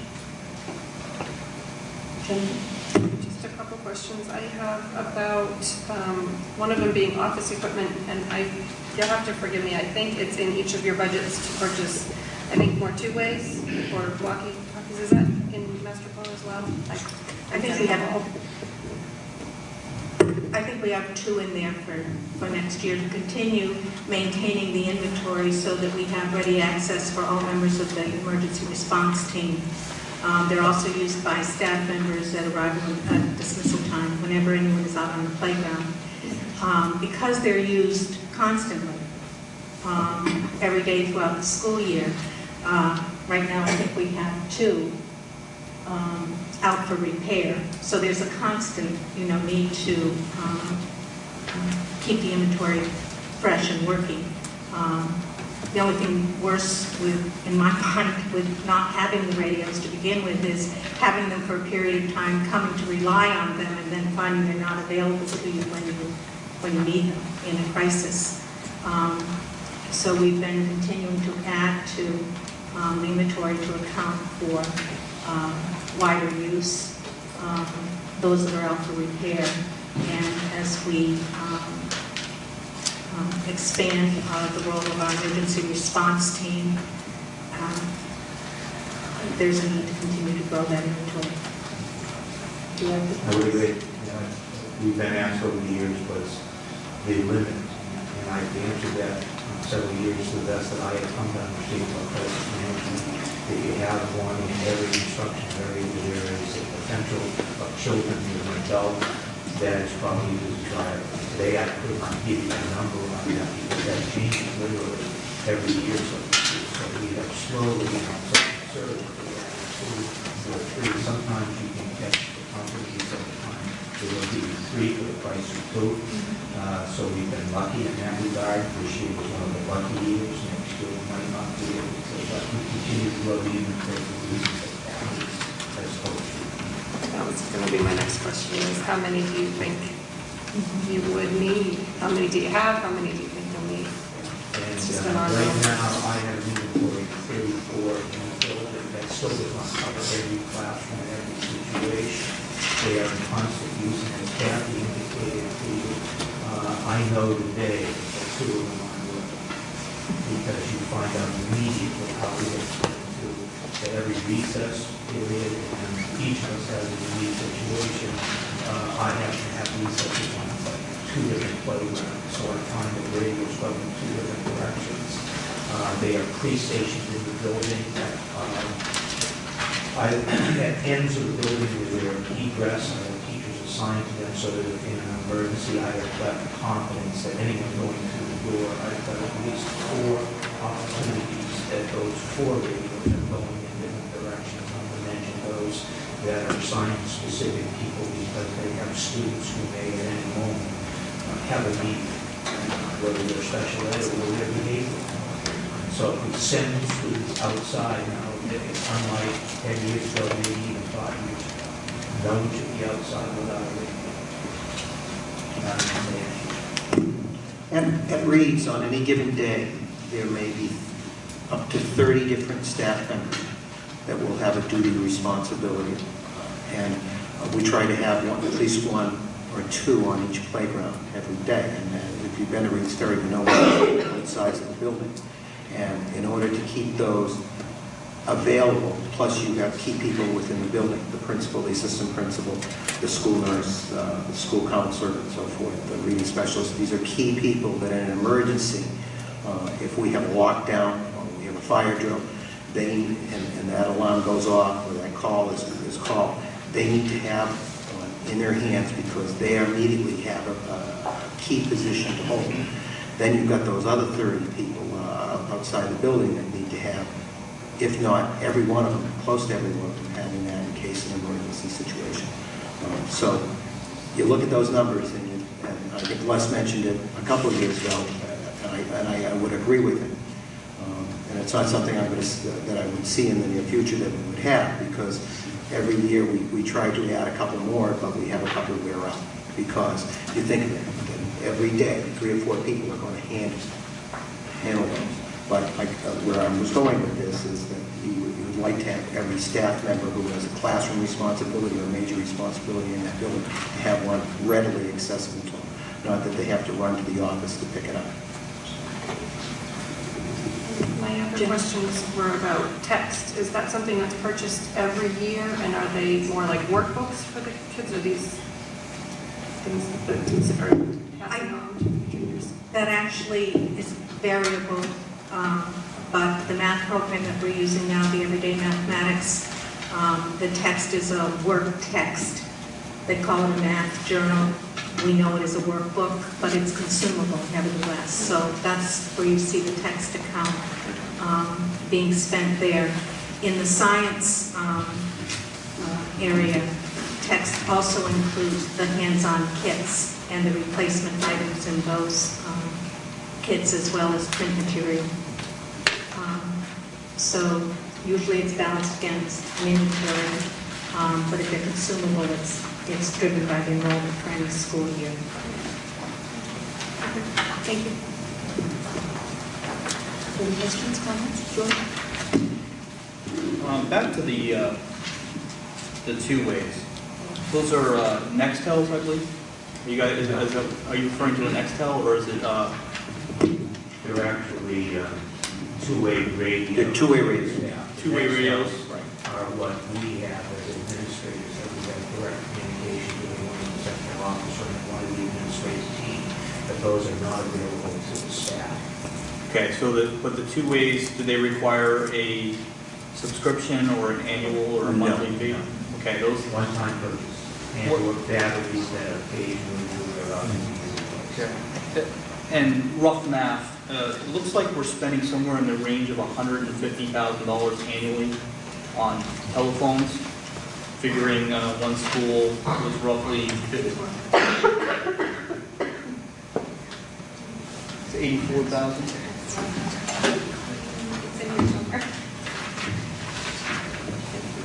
How is that broken down? Does that include like the cost of a payphone in each building? Does it include all the phones in the administrative office? Does it include the Nextel subscriptions? So all that is built into that telephone charge, that line item? Yeah, correct. It also includes every elevator you have has to have a phone. Every fire alarm. Is that a phone that dials out? Yeah, in case of emergency, yeah. If there's an emergency in the elevator, it automatically dials 911. Dials For code, correct. Okay. Every fire alarm has to have a direct line to the PD, dispatch, fax machines, etc. It's all inclusive. Okay, thank you. Now, to continue on that, at one point we were looking at, we were inquiring about the VoIP, voice over internet, what's the protocol? P stands for? Has that, any movement been made in research or analysis of that as a solution here? Well, you probably recall, perhaps a couple of years ago, there was talk about Verizon significantly increasing their rates, which prompted some entities to go forward with a large capital expenditure for voice over IP. We looked at that at the time. It was upwards of $500,000 for the school district to go that route. So we chose to enter some discussions with Verizon. The net result is you see in all our phone lines, you see some verbiage, 3-year average, 3.5% decrease. We did a negotiation with Verizon, get around 3.5% per year decrease for our phone service for the next 3 years. after that point in time, or probably starting next year or so, we're going to revisit the voice over IP. The technology, I'm sure, has kind of matured in the last few years. Perhaps the cost has gone down. Perhaps there's new technology out there that will make it a little more readily affordable for us to look at. So, in a nutshell. George? Matt, the internet service to the schools, how is that provided? That's a T1 line, correct? Yeah, there's 2 T1 lines that come into the high school. The Master Cola Complex, our office, special services, maintenance, is all connected to the high school via fiber optic cable. Years ago when Adelphia, I think it was, signed the franchise agreement with the town, they agreed to string fiber from this school, actually the old middle school, to the high school. And so that's how that connection was made. Reed's, Thornton's, and the new middle school are point-to-point T1s back to the high school. It was part of our, I don't know if Pam Tinker's still here. Yes, she is. Part of our technology plan to look in the future if we could have fiber optic cable from Reed's, from Thornton's, from the middle school back to the high school, because that gets rid of those charges for the point-to-point T1 lines. I think we estimate it's around $90,000. That's something in the future in the tech plan. And if I may, the T1s, are they provided by Verizon or Adelphia service, or how is that coming through to us? Yeah, we get those right now from CTC, which is a reseller of Verizon. Okay. Yeah. Thank you. Jensen? More questions about this time about Gateway. Can you give me some information, maybe by school, on how many students are using or taking advantage or involved in the program?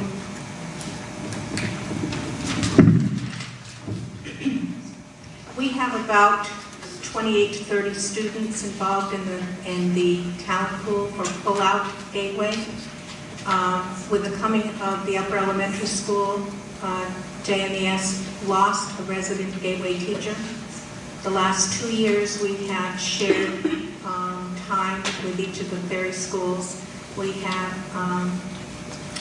their respective Gateway teachers come to our building a day and a half a week. It has curtailed some of the school-wide enrichment, beyond the pull-out program. We have in the past used some of the time available with the moving out of the 5th grade and our specialist teachers in art, music, PE, and computer. We've encouraged them to develop 4th grade enrichment activities, and they rotate students through them. There's no doubt in my mind that when we had a full-time Gateway person here, there was a lot more ongoing kind of activity for enrichment.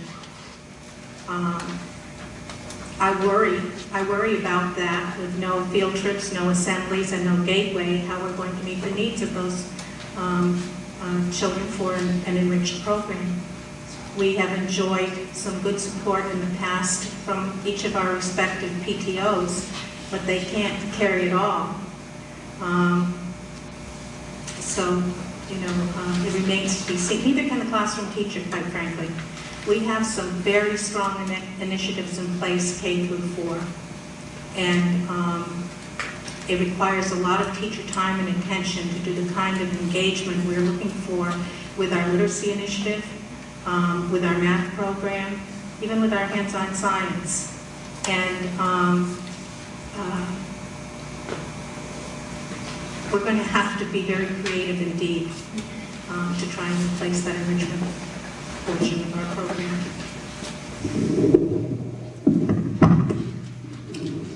At Reed's Ferry, there's roughly in the 3rd and 4th grade about 45 students that have actual pull-out and receive at least 2 sessions a week with the Gateway teacher, 3.5 days a week. School-wide enrichment has been somewhat cut back since we have haven't had a Gateway teacher full-time anymore. However, the types of activities that take place run from anything from our hawk watching unit that we do with 4th grade at the beginning of the year to our astronomy night that we do, or our astronomy unit that we do, as well as our New Hampshire history, the activities that include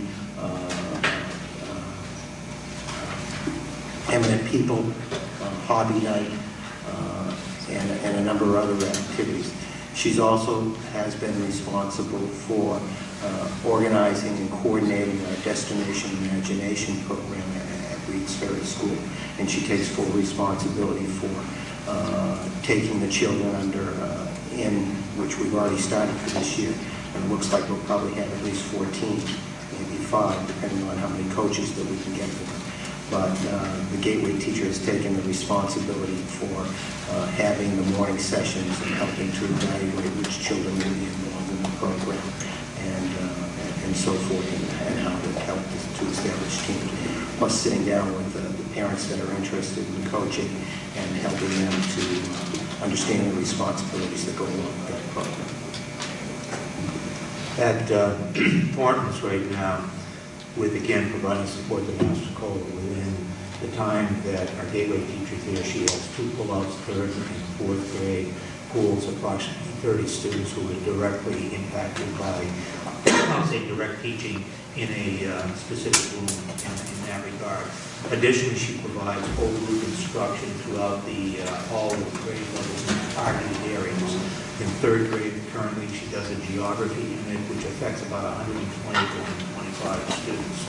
In the 2nd grade, she's doing a unit in science on magnetism and so forth. That's 120 students. In the 1st grade, the bird unit, which is, I guess, similar to the hawk, but essentially that's for those children, they study birds and so forth. She's responsible for approximately 130 students at that time.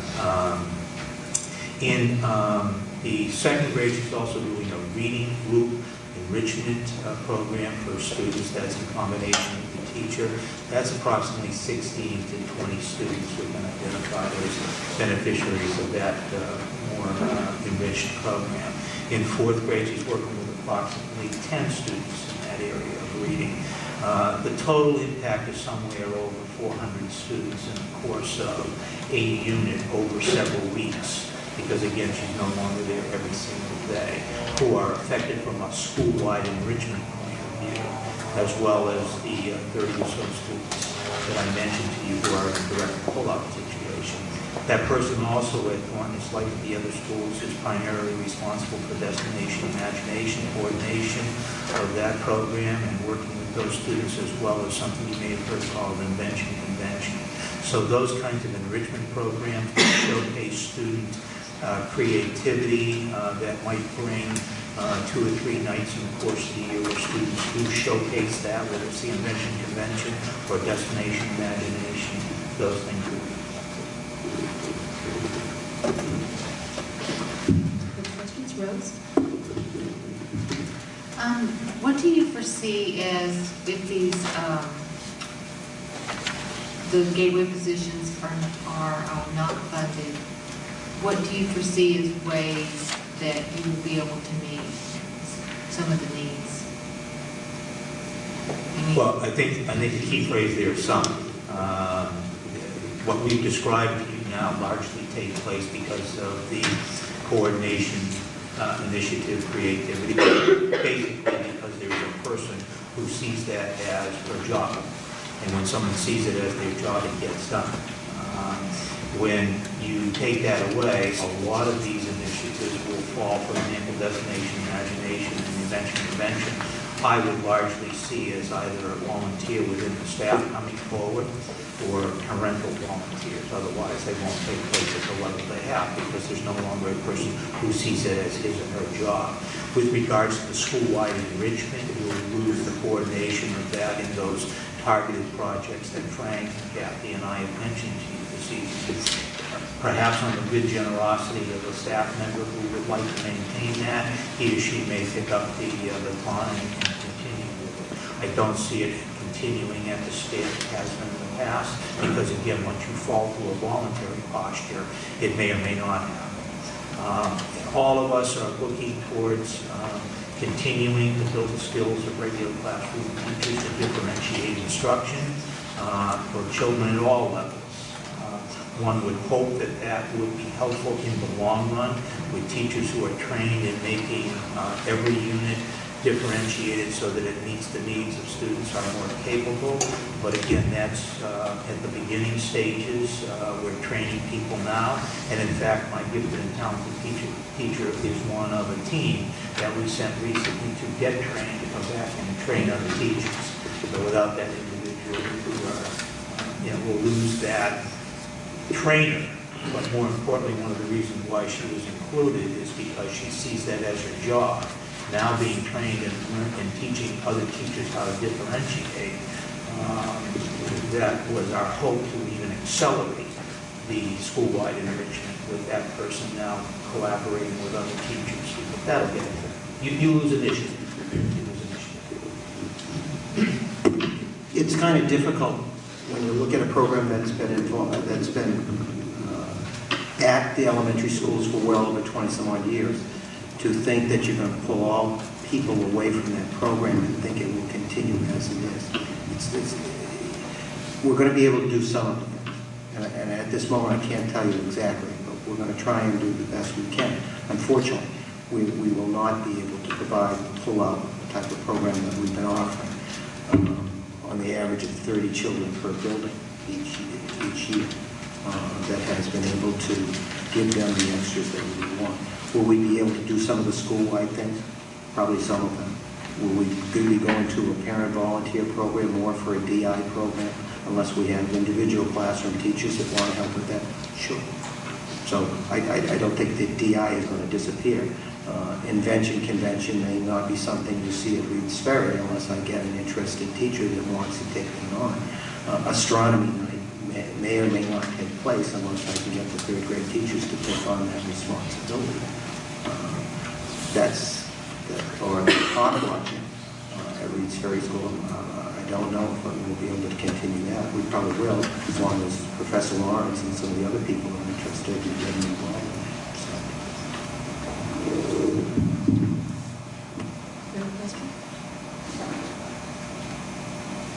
If I may, one of the questions that I asked repeatedly has to do with literacy. And to hear you present tonight about the Gateway Initiative, where they do pull out students and hear that across all of the buildings we've worked very hard to streamline the resources. The proposed cuts this evening are simply because there's no streamlining left to do with these positions. Elimination of a program that does service children and sees these teachers in one-on-one contact with these children daily is a concern to me. In our district and need of improvement status, we understand rightfully so that our emphasis is on literacy instruction and that we have worked hard within these budget units to maintain the presence of books and the presence of staff in our literacy programs. Each year I ask you if your language arts coordinators see children. Where we have language arts coordinators who work as basically a department head. Similar in structure, right now we have math coordinators, science coordinators, and social studies coordinators within the buildings, and they're regular classroom teachers. What is the rationale behind maintaining a language arts coordinator that does not see children on a daily basis?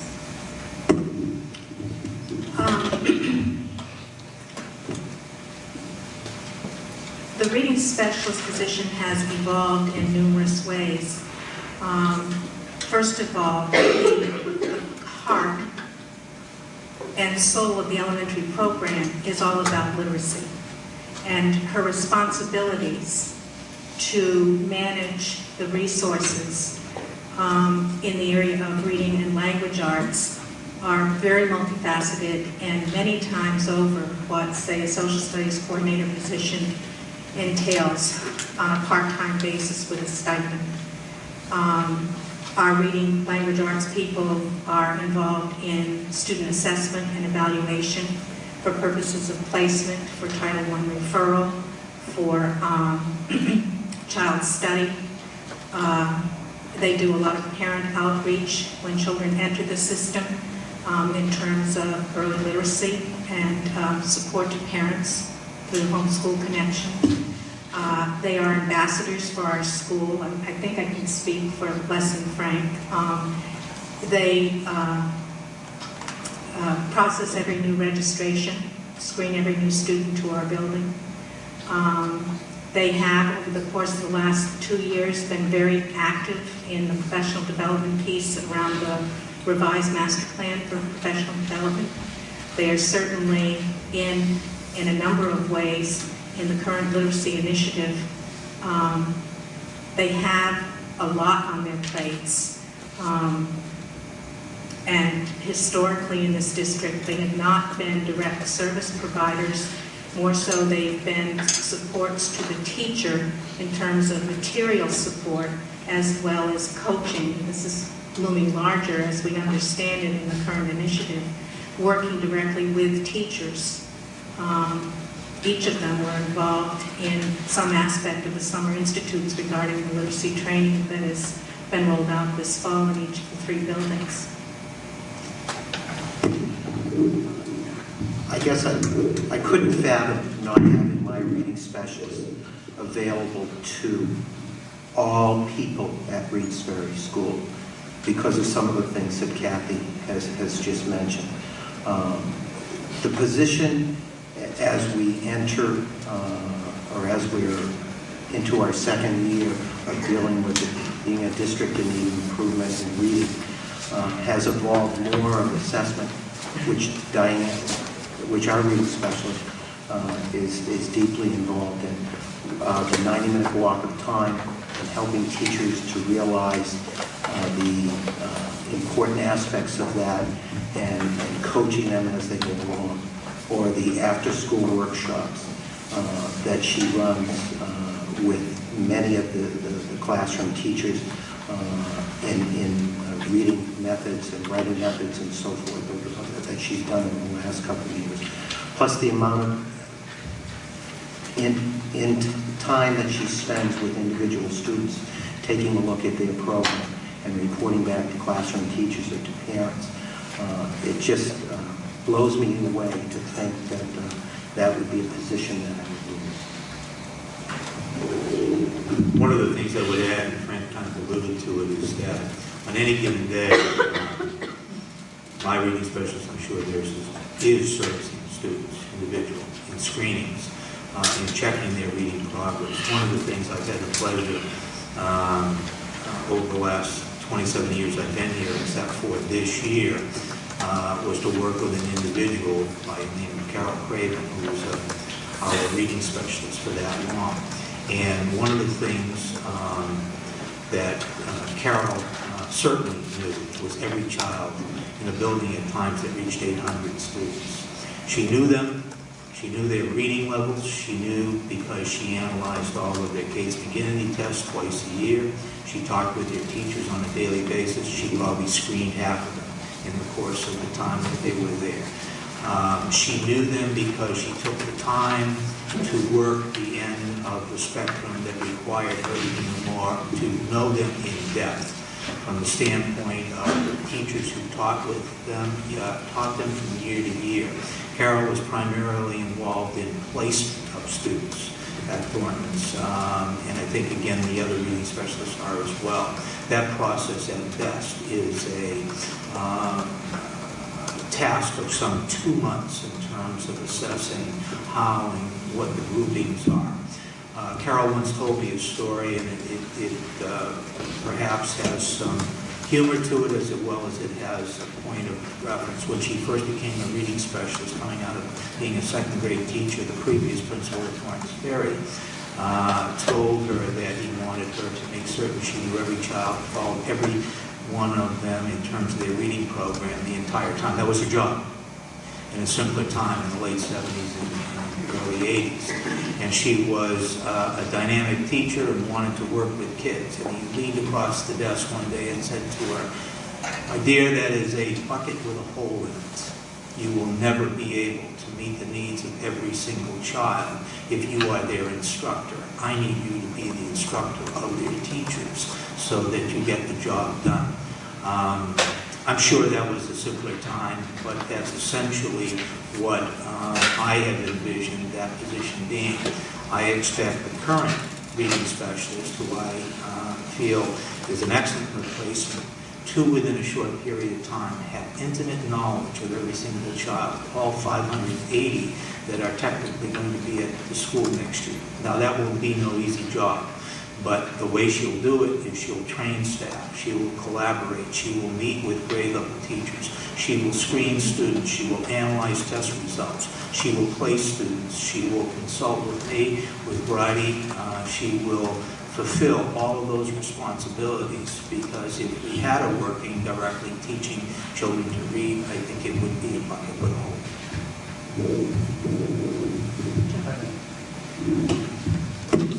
I think that too, especially looking at the fact that there could be one administrator at Maxwell Elementary School next year. And if that is the fact, our reading specialist is a lifeline to a lot of the kids. And exactly as Les said, she knows all the kids. She knows her abilities. She knows where they is.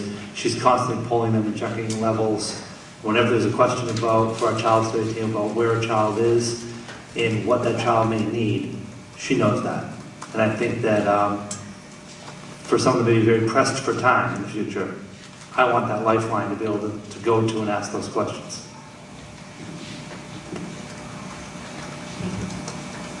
Further questions or comments, discussion from the board? Seeing none, well, thank you all for your time and presentation this evening.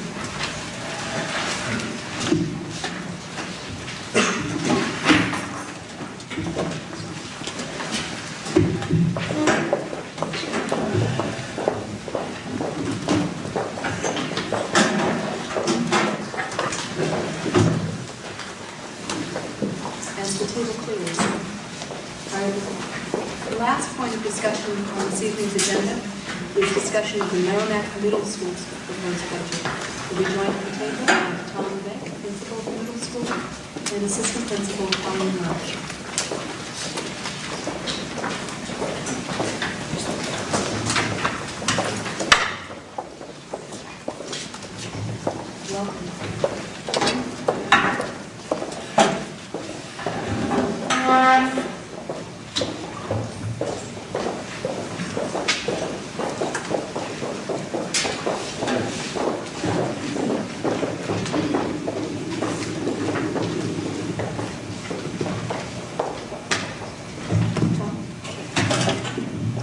Good evening, everyone. As indicated in the budget overview for the middle school, our budget slated for next year is down approximately $6,910. This would be the second year that our budget has decreased at the middle school. As you heard earlier, the primary reason for that reduction, or the ability to realize it, is due to the cuts in items such as field trips, school assemblies, furniture, and equipment items. Significance in our budget for next year would be the first year of a 2-year plan to purchase textbooks for the implementation of the new social studies curriculum. Also, a purchase of a class set of textbooks for use in our 7th grade health program. Also, a significant area for us for next year would be the purchase of some equipment items, or actually to have a line item allocated for our consumer science and our tech ed program. As you realize, we are implementing a new program that has significant equipment and material, and the entire student body utilizes this program each year, and there is a lot of wear and tear on the equipment. So we really feel it's important to have some money in that budget to purchase specific items that are wearing out in that program. For instance, an example in the tech ed program would be the small engine, which it's it's primarily made out of aluminum alloy, and the materials are constantly being taken apart, put back together, and the wear and tear with 800 students participating each year is very, very significant. So we feel it's important to provide both that funding so we can replace equipment as it wears out and becomes damaged during the course of the year so we can sustain the program. Also in the budget for next year, we are looking at some purchases centered around the new science standards and the NECAP assessment, which our science program will also be analyzed and assessed in the near future.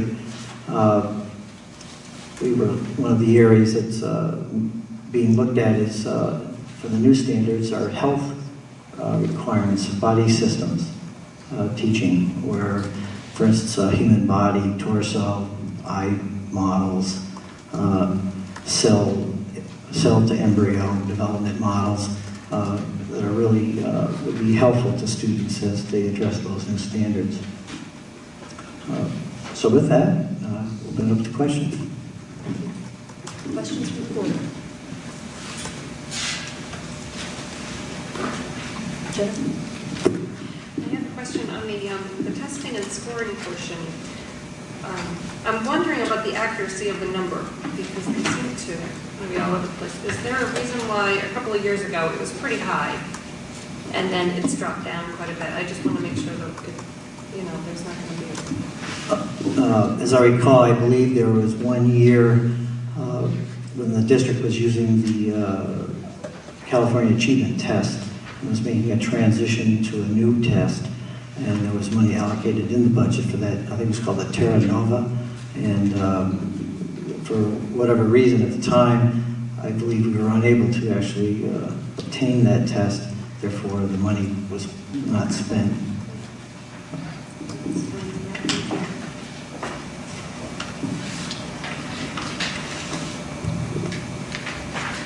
Jennifer, you all set? I think I'll come up with some words. Further questions? Rose? Good evening. It's nice to meet you. In regard to the World Language Program and looking at those cuts, I am not in favor, nor would I support cutting the World Language Program in the school. I would, however, entertain ideas of more efficiency within that program. And so my question would be, could we deliver that program with possibly utilizing 2 world language teachers? Is that a realistic possibility? I would say that that would be very difficult. If you look at how the World Language Program was actually brought to the middle school, it was a program that was added at the end of a school district meeting at a request. It was passed by a resident in the community. It was added to our program at a point when we really weren't in a position to add it with proper resources and classroom space and so on and so forth. It's been a program that's been implemented in a partial basis. We have never in the history of our program ever been able to offer world language every single day to our students. They've either had it every other day or 2 out of 6 days, depending on the different opportunities and cycles that we had and schedules. So cutting back to 2 or from 4 to 2 or whatever combination that might be proposed, I would think would be tremendously difficult given our current resources and allocation. Another issue related to that would also be how students select to take world language. For give you an example, Team 7-1, there are 52 Spanish students and 14 French students. If we were to be cut back to say, let's say 2 teachers, you would have one teacher teaching 14 and the other 52. I think that would be very unrealistic, and that's consistently an issue throughout the 8 teams in many instances. Another example, 7-4, it's 58 Spanish, 16 French, the same kind of issue. So given that we aren't able to deliver a totally intact 100% meetings every day program now, to cut back at this point, I just, at this juncture, without having a lot more time to think about it, I think it'd be very difficult. And if I might, I went to Principal LeBake this afternoon and asked for some data to be pulled from Power School that regarded the enrollment and the student-teacher ratios in the world language departments. And what I did is I pulled together a spreadsheet of sorts using Excel. And of those 4 teachers, the teachers see a range between 117 to 143 students. That's their caseload over the course of a given schedule. They have 7 periods out of the 8 teams that they're in contact with and delivering services to. The class sizes range from the absolute lowest of, I see 9 students in one Spanish class, to the highest class of 25. So if we were to talk to logistically, I don't know with the numbers, knowing that fully, or roughly 1/6 of our students are taking advantage of the world language that's being offered. I don't know if there would be a creative solution. That was one of the pieces that I was mulling over as well, Rose, as to how they could deliver the same sort of service, reach the same number of children. I think that it's an effective numbering right now to see that these 4 teachers are teaching, it looks like roughly 500 of the school's 776 students. It's 506. It's about 64% of the student body. Any questions about world language? Jennifer? You said one class has 9 students in it? Mm-hmm. Why is that? Why does one class have 25 and the next one? Is that the way? We would have to see the numbers for what that was, but French students is generally much lower. So on a team goes to world language at the same time. So for example, if you took 8-3 has 31, well, that's the low one. 7-1 is 52 Spanish students, 14 French students. Out of the 4 teachers, 1 would be teaching that French class. They'd have a lower enrollment than the rest would be divided among the 3 Spanish teachers. I don't gave that number. The problem also with those Power School numbers, as we ran them this afternoon, is that the teachers' grades we don't divide up like the high school does, so the section numbers may not actually be accurate. The teacher divides that has all of her students that she's teaching for a quarter listed, so they can be arbitrarily divided up. They give us a general class size. Specifically speak, I don't think there's any class with just 9 students in it. Can we get some hard numbers on that? Mm-hmm. Thank you. Any questions, Jennifer? If that's the case with the French being, obviously a lower enrollment, like you mentioned, is there a way, and I'm not sure you'll have to forgive my ignorance regarding the team aspect, but is there a way to combine some of those French modules so that you're getting more kids per class? Well, the only way, right now, we have 8 middle school teams, and the teachers service an entire team during an instructional session. So the only way you could do that would be pulling students from other teams, and that would create problems of scheduling and taking time away from other teams' schedules for regular academics, etc. Because of how the delivery system is done. Oh, it can't be done. No. Okay. In the assignments that I pulled, each teacher does have 7 assignments. Of those 28 assignments for those 4 teachers, only 4 sections are devoted to French teaching. Does that imply then that the clusters have been arranged such that students who never focus on French are grouped together in certain clusters? Is that part of the... That is taken into consideration in the placement process, yes. Jody? Good evening, how you guys doing?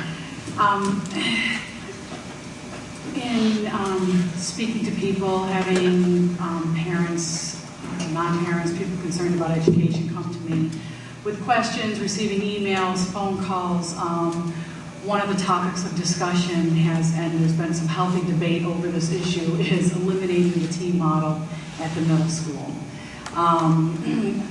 I understand, Debbie and I had a real interesting conversation today, and she shared some of her feelings and research and data, which I wasn't aware of, in support of it. Debbie does not support eliminating the T model at all. And I understand the arguments that she presented in favor of it. I understand the concept of keeping the team small, of the integrated instruction. I just can't help but wonder, I guess I'm looking for your opinion. I guess I'd be surprised if you supported eliminating the team model, but I can't help but think that having the team model approach at the middle school is boxing us in. When we talk about eliminating 2 7th grade teacher positions and having 3-4 teacher teams and 1-2 teacher team, but then keeping the 8th grade intact, I just can't, to me, eliminating the team model would allow us the flexibility, whether our enrollment increases or decreases, to add a teacher without affecting an entire team of 4 teachers and an entire group of 100 children. And now hearing the discussion about the world language, it seems to me that the team model is once again boxing us in to staffing requirements in order to adequately offer world language at the middle school. And Debbie gave you some very compelling arguments against eliminating it today, and I agree with just about everything she said. But I keep going back to this, how we're really, I think, forcing our hand and boxing ourselves in when it comes to staffing and programs that we could offer if we were to eliminate it. So I'm interested in hearing your thoughts on the matter. Well, personally, I would not support the elimination of the middle school concept. It's a model that's been in existence for probably over 20 years. It's a model that is the preferred model for meeting the unique needs of adolescents. And I certainly, in a forum like this evening, wouldn't recommend such a move without adequate study, time for reflection, and to really make some reasonable decisions based on, as I said, further study and taking a look at that model. I think the advantages of a middle school model far outweigh a junior high approach, and I think the only reason we're boxed in this situation is because we're eliminating positions. And I do understand that there might be some benefit to a junior high model as a quick fix for balancing out numbers and those kinds of issues, but if enrollment's increased, obviously in a middle school model, it could necessitate returning back to what we're our current configuration without the 2-person team and over the years we have utilized other models. We've had 3-person teams, we've had 2-person teams. We have 2-person teams working very successfully at the upper elementary, and that's one of the reasons we proposed that concept. Would be for some students that would be a nice transition to the middle school from the 6th grade to have a 2-person team option, because we have, from our experience in other models, found that some parents prefer that and just have and the students flourish in a smaller setting with less teachers to have to interface with. So I think, again, to make a decision like that, I think would be foolish at this time. I think it's something that needs study. If we really need to look at that for future options. But I wouldn't support it at this time.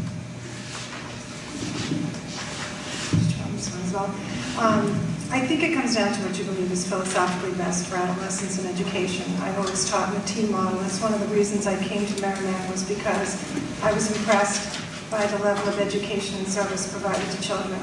I have to tell you quite honestly, it's very difficult for me to sit here and have to go through this process. No one likes to talk about cuts or minimize or take away programs that you currently have for students. It's heartbreaking, especially as an administrator and one who works as the assistant principal directly with staff and with students all day long.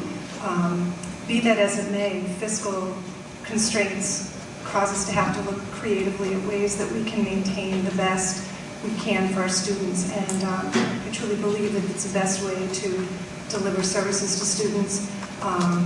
And as I would just echo what Mr. Lebec says, if you're going to make a philosophical shift of that great nature, it really should be undertaken thoughtfully with much consideration, and I would hate to see that kind of a decision made based on a budget constraint.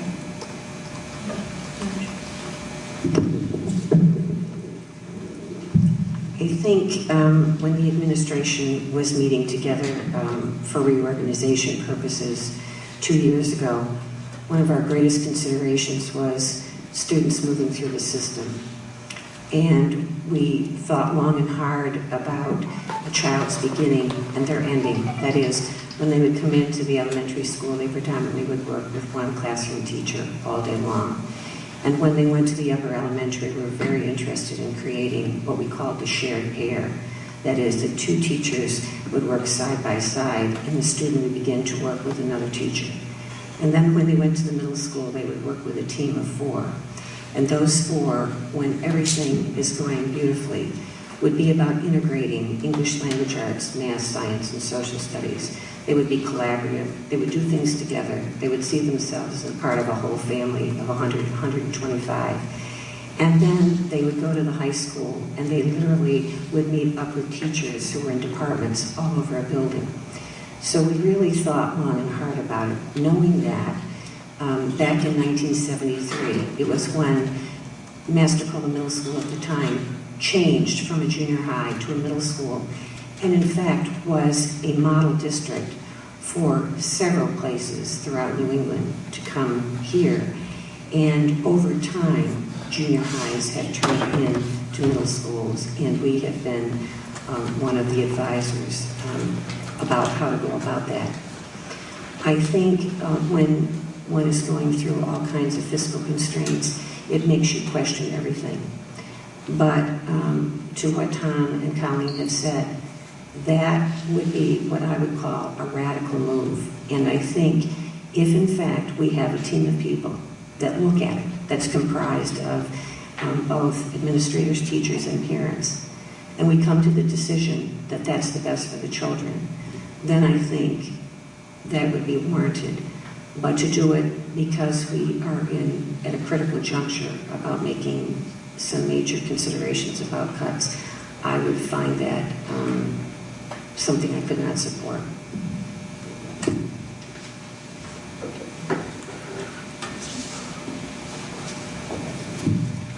If I might, for those on the board with the books in front of you, within the superintendent's message on page 17 for the middle school, in the second column to professional staff, I believe there would be a typo. The subtotal for professional staff positions at the middle school that would be removed is not a net of 4, it would be a net of 8. The positions that are being outlined for reduction are the art teacher, the music teacher, science teacher, social studies teacher, and 4 world language teachers for another 8. Also, 2 paraprofessionals or paraeducators at that level, bringing the total of the positions to be reduced at the middle school to a grand sum of 8. My question for you both this evening is, if world language were eliminated, if the support or the specialists were eliminated, and finally if the 7th grade 2-teacher team is implemented, what would the teachers' days look like?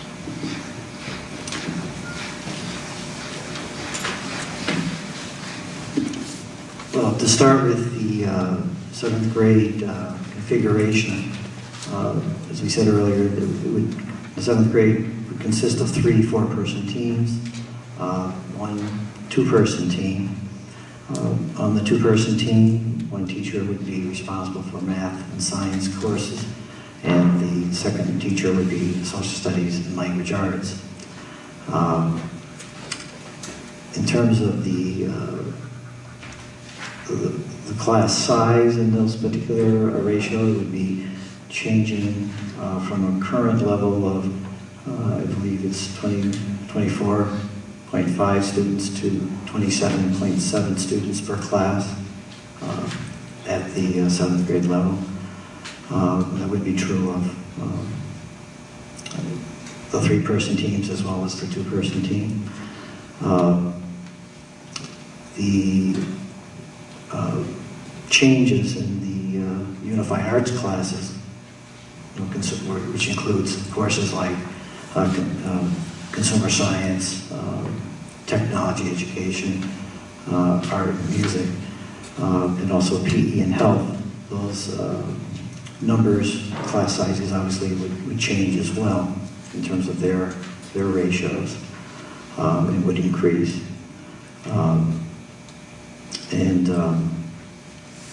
As far as the 8th grade is concerned, it would be the 4-person teams that we currently have configured. Their numbers would be basically the same as this year, with slightly less. So our current 8th grades, 8th grade is about 400 students. It would go down to 388 next year. The primary difference within those Unified Arts classes would be in the area of, because of the reductions in the other areas of art, music, those ratios would also increase in the Unified Arts classes. In terms then of the continuity teachers within the teams, would you be envisioning though that the contact time with students would be receiving 4 contact periods with students per day in language arts, mathematics, social studies, and science, and then 1 special period per day? As far as the delivery system would be pretty much the same, or still would be able to maintain that delivery system. It would be almost identical. It just really would be a matter of class size being impacted. In your delivery system right now, you do have contact with specialists every day because each team has yes. their skip days. Over the course of a 10-day or a 2-week cycle, students would have all of those special areas that they're currently enrolled in 7 out of 10 days in the Unified Arts courses. Currently, a student has a quarter of art, a quarter of music, a quarter of tech ed, and a quarter of family and consumer sciences, and that would continue.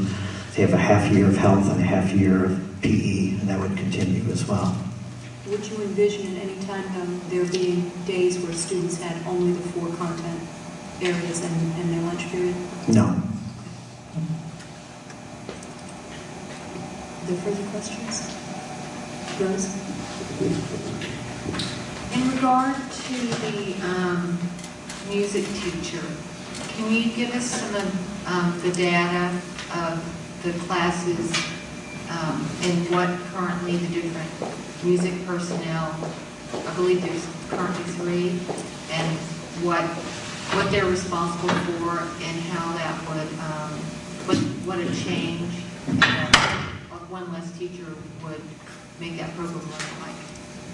Well, currently there are 3 teachers, and one of the teachers is our instrumental music who provides lessons to small groups of students during the course of the day. The other 2 music teachers deliver the general music course that occurs at the middle school. And in the elimination of 1 music teacher, that would again be primarily an impact on class size. But the programming would still be able to continue. And the class sizes would change from? In terms of the 7th grade, the four-person teams, the classes would go up to, again, in the case of health and PE, there's 2 teachers in those programs, so they each would have 27.7 students, or roughly 28 students. In the case of art, art would go up to 28 students. Music, tech ed, and family and consumer sciences would be 14 students.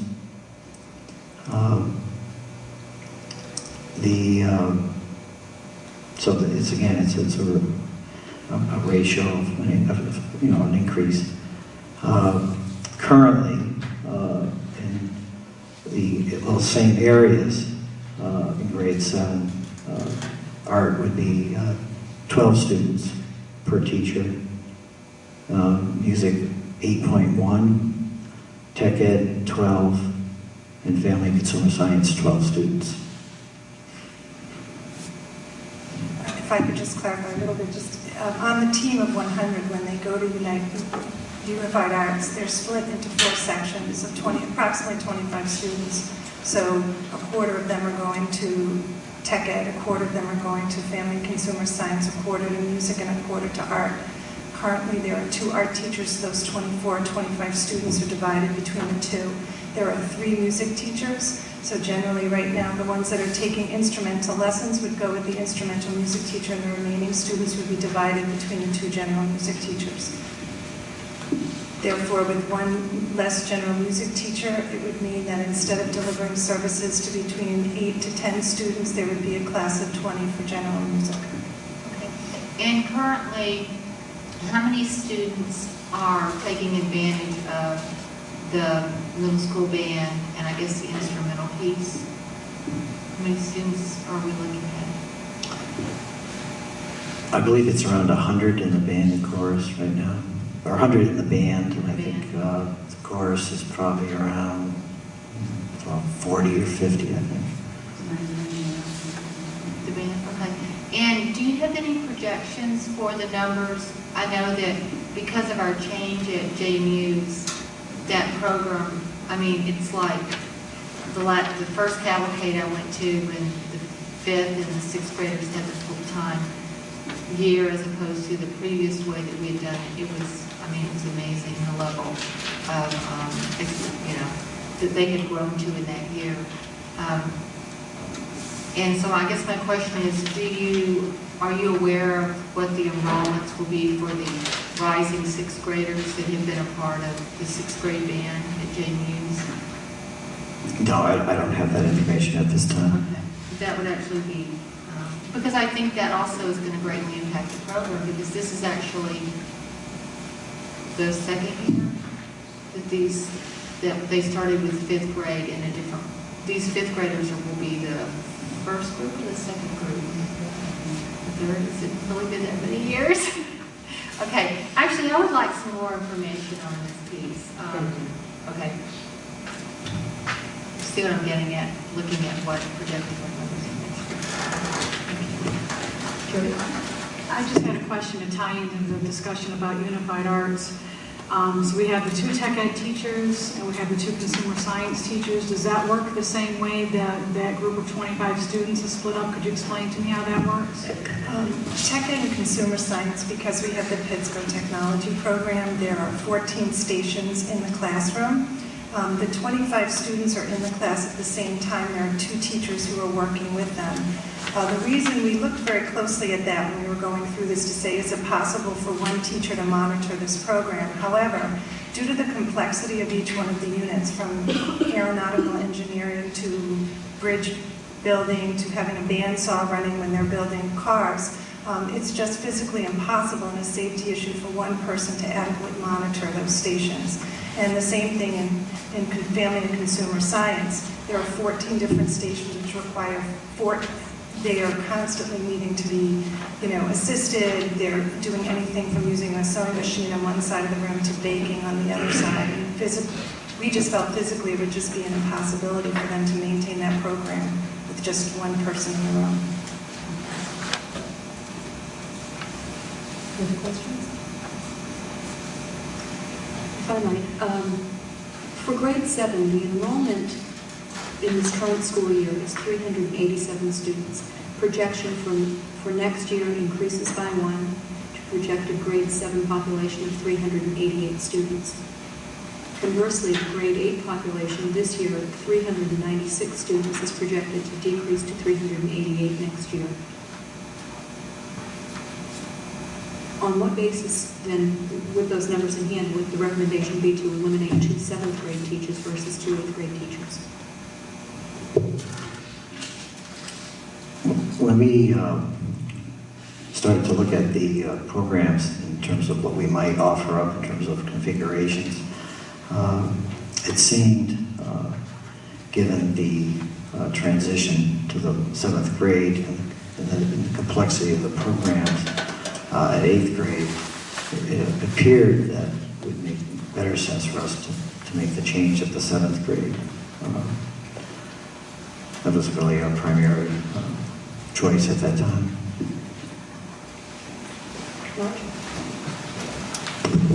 Yeah, just to support what Thomas said, we again did the notion of the 6th grade would have been with a shared pair already. So for transition purposes, it made sense to then have one grouping that was a shared pair, if you will, though each would be doing 2 content areas. And then in the 8th grade, before they go to the high school, to be in a team of 4. So there was deliberation about that. And again, the curriculum programming at grade 8 with algebra and some of the other courses is more complex. So it gave us a little more latitude at the 7th grade. I'm sorry, Jody? That leads me to the question about this. I have concerns about this 2-person team. I'm still not convinced that this is the right way for us to go. So we have teachers on staff now that are, because I know a lot of the teachers went through a lot of trouble to get their highly qualified teacher status when we went to the 7th and 8th grade school, middle school, as opposed to the 6th, 7th, and 8th grade middle school. Do we have teachers on staff right now that fulfill the HQT status for more than one subject if we have these 2-person teams? We do not at the middle school have teachers that meet that requirement.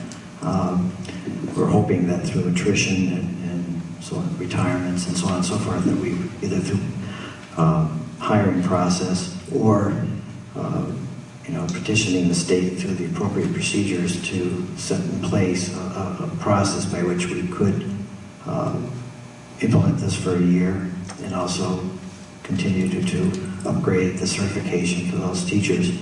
The 2-person model is probably the simplest and the least impact on the system, because any other configuration that we would attempt to try to implement would impact many, many teachers, whereas in this case we're talking only 2 teachers. Debbie, would you have to please? Yes, there are 2 different issues. There's the certification and then there's the HQT issue. We don't presently have someone that has the 2 certifications, but the way the HQT, which means highly qualified teacher legislation, works is that if someone has the qualifications through college degrees, through courses studied, through training, once that person has a certain position, the district can do a review and designate the person highly qualified if that person meets certain standards. And we do have people that have a certain coursework and training and so forth that we could have someone who would be considered qualified, if not certified, in those positions. We have at least one person who has both the language arts and the social studies, and then we have a couple of others. In fact, there are some at the high school as well that have a math and a science background.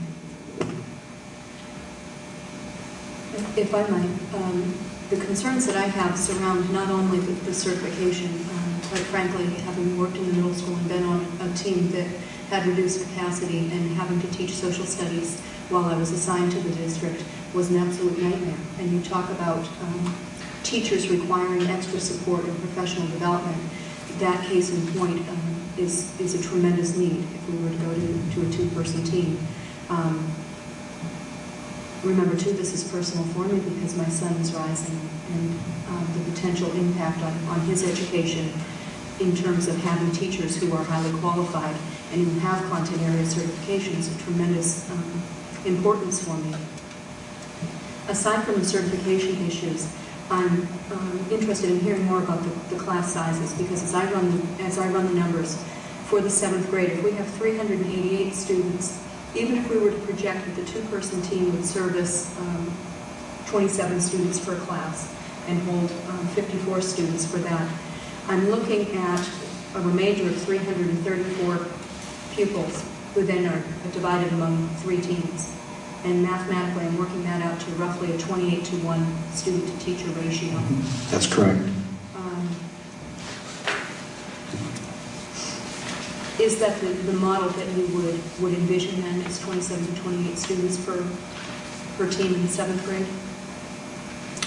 That's what we're currently recommending. Again, when we entered into this enterprise, we realized that none of these options are, great options.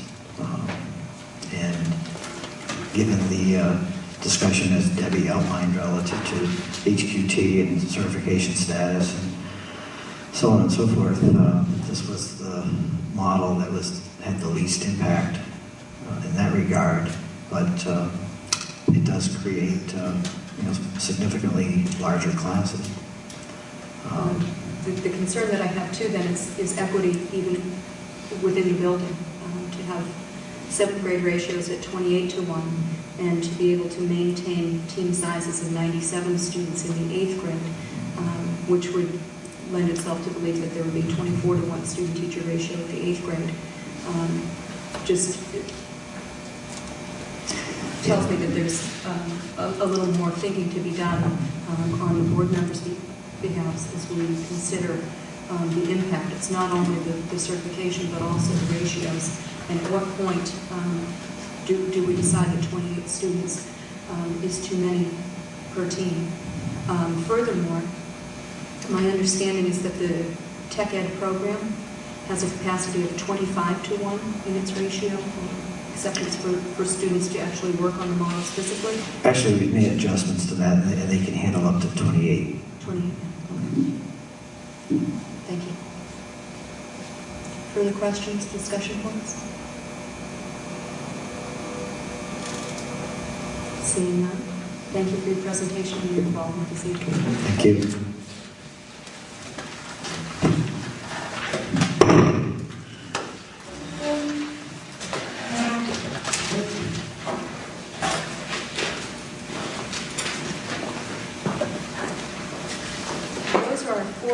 For budget discussion and consideration this evening. It is not the intent to have the principals or the directors back again. In fact, there was miscommunication on our part in estimating that the middle school would be returning on Wednesday evening. That will not be the case. Our presentations from the middle school have concluded this evening. At this point in our discussion, what I will do is offer up to board members any consideration or discussion on items before us this evening, and we'll entertain any motions that board members would like to raise. If you'll recall, in our action at our last board meeting, we did vote to reinstate all 39 of the positions that have been proposed for elimination. At this juncture, removal of those positions would be warranted through motions.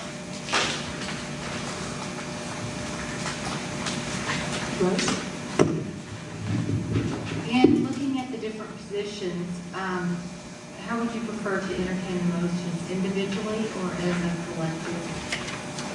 It would be at your preference, and I suppose at the board's decision as well. If anyone would like to make a motion to amend or to pull out certain pieces, we could always do that as well. George?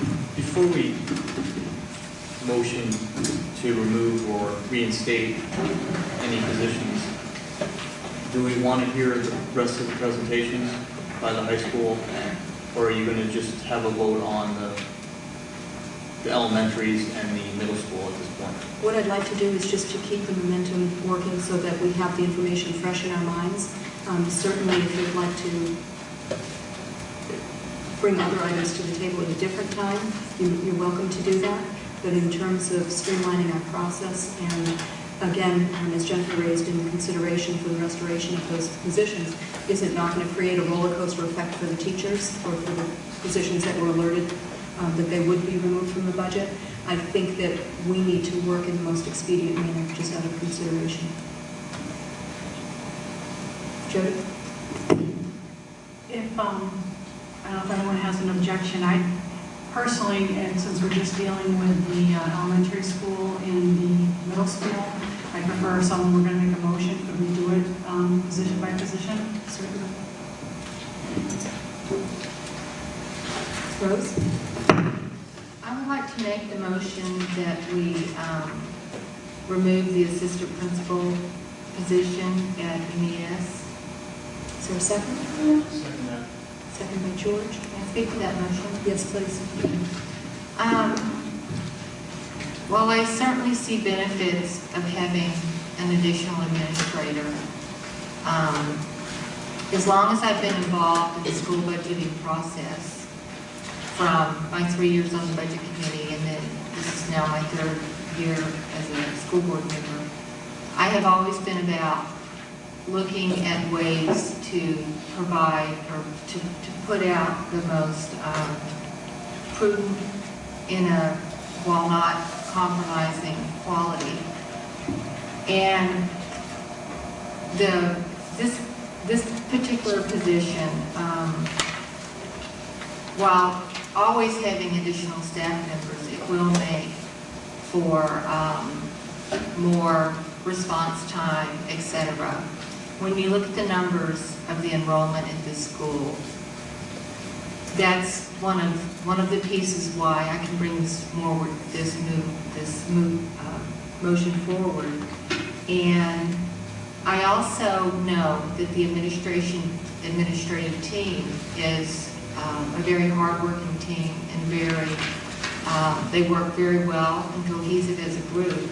And I am sure that they would entertain ideas of how to go about doing their business with making less situations where administrators are not required to not be in the particular schools. For example, the administrative meetings that are held weekly, maybe they could find the time to hold those meetings while children are not in the building. I think just a lot of creative ways to go about the administrators doing their business. Maybe it hasn't been in the same manner as in the past, but I feel certain that that's one of the pieces that could possibly be looked at. And further discussion? Comment from the board? Seeing none, we'll put the question to a vote. All those in favor of the motion submitted, so signify by saying aye. Opposition? Abstention? Motion carries 5-0-0. George? I would like to make a motion that we continue with the plan to eliminate one psychologist position, and also further that motion to extend to one classroom teacher from Thornton's Ferry, one classroom teacher from Muse,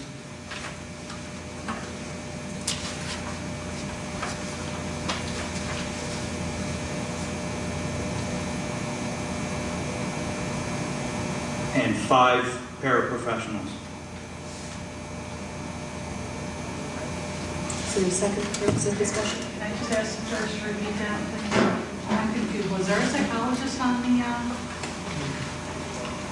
list? and that's at the high school. Sorry, we're not talking about the high school. We're not doing the high school tonight? No. Okay, we're going to say that. Okay, I I'm apologize. sorry, George, would you repeat? Okay.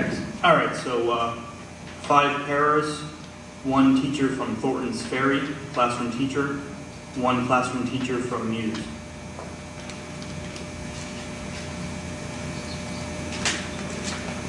George, would you clarify too the 5 paraprofessionals from which buildings you proposed? to be decided by administration. I'm looking at a number. Is there a second purpose of discussion? Seconded by Rose. George, would you like to speak to the motion? The only thing I would say is that we do want to we do need to eliminate some positions. I saw classroom sizes last year's budget in elementary. Some were in the 12 to 13 range. Some were 18. I do think we have a little bit of room there. Though those cuts are painful, I think they are necessary. As the professionals, I'm hoping that the building representative administration can work with existing paras to redivide the load and keep us, though some cuts are necessary, also keep us at a high level of education and support to the teachers.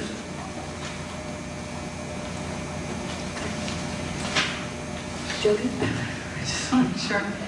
This is one position at Thornton's Ferry School, Yes. one position at James Master Fuller Right. We have, Elementary if you School. look at the chart, we have 2 proposed classroom teachers for Muse and 2 for Thornton's Ferry. And you're saying just one? Just one. And 5 paras to be spread out among the middle school and the elementary school? As administration sees fit to carry that out. Okay, and you're not. I'm not going to designate which. I'm I'm not going to designate which school they would be removed from. I'm looking at just an actual number. But in your mind, the 5 paras refers to the middle school and the 3 elementary schools. Is that correct? Yes, that's what we're discussing. Correct. Thank you. Yes. I just had a clarification. When you said Muse, were you talking about J Muse in 6th grade? It says Muse. We have 2 classroom teachers at Muse. Okay, and we haven't had their presentation. They'll be on Wednesday night.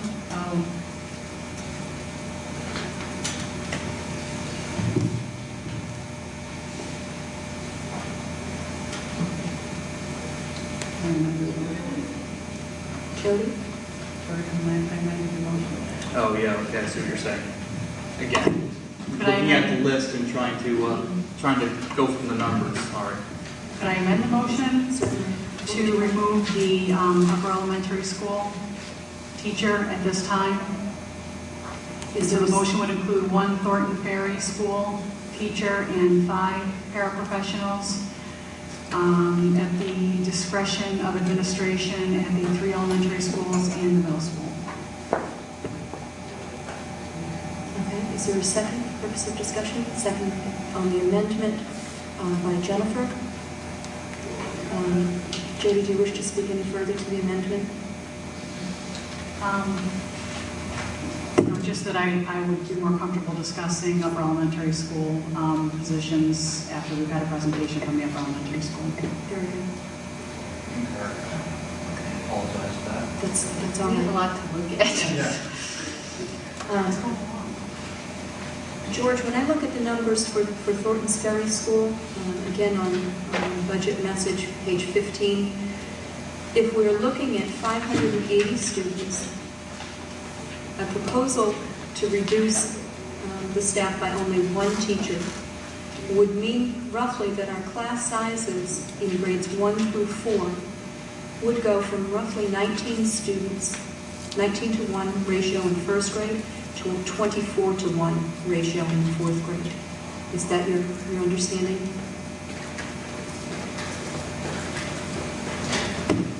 I didn't actually tally the classroom size, your breakdown.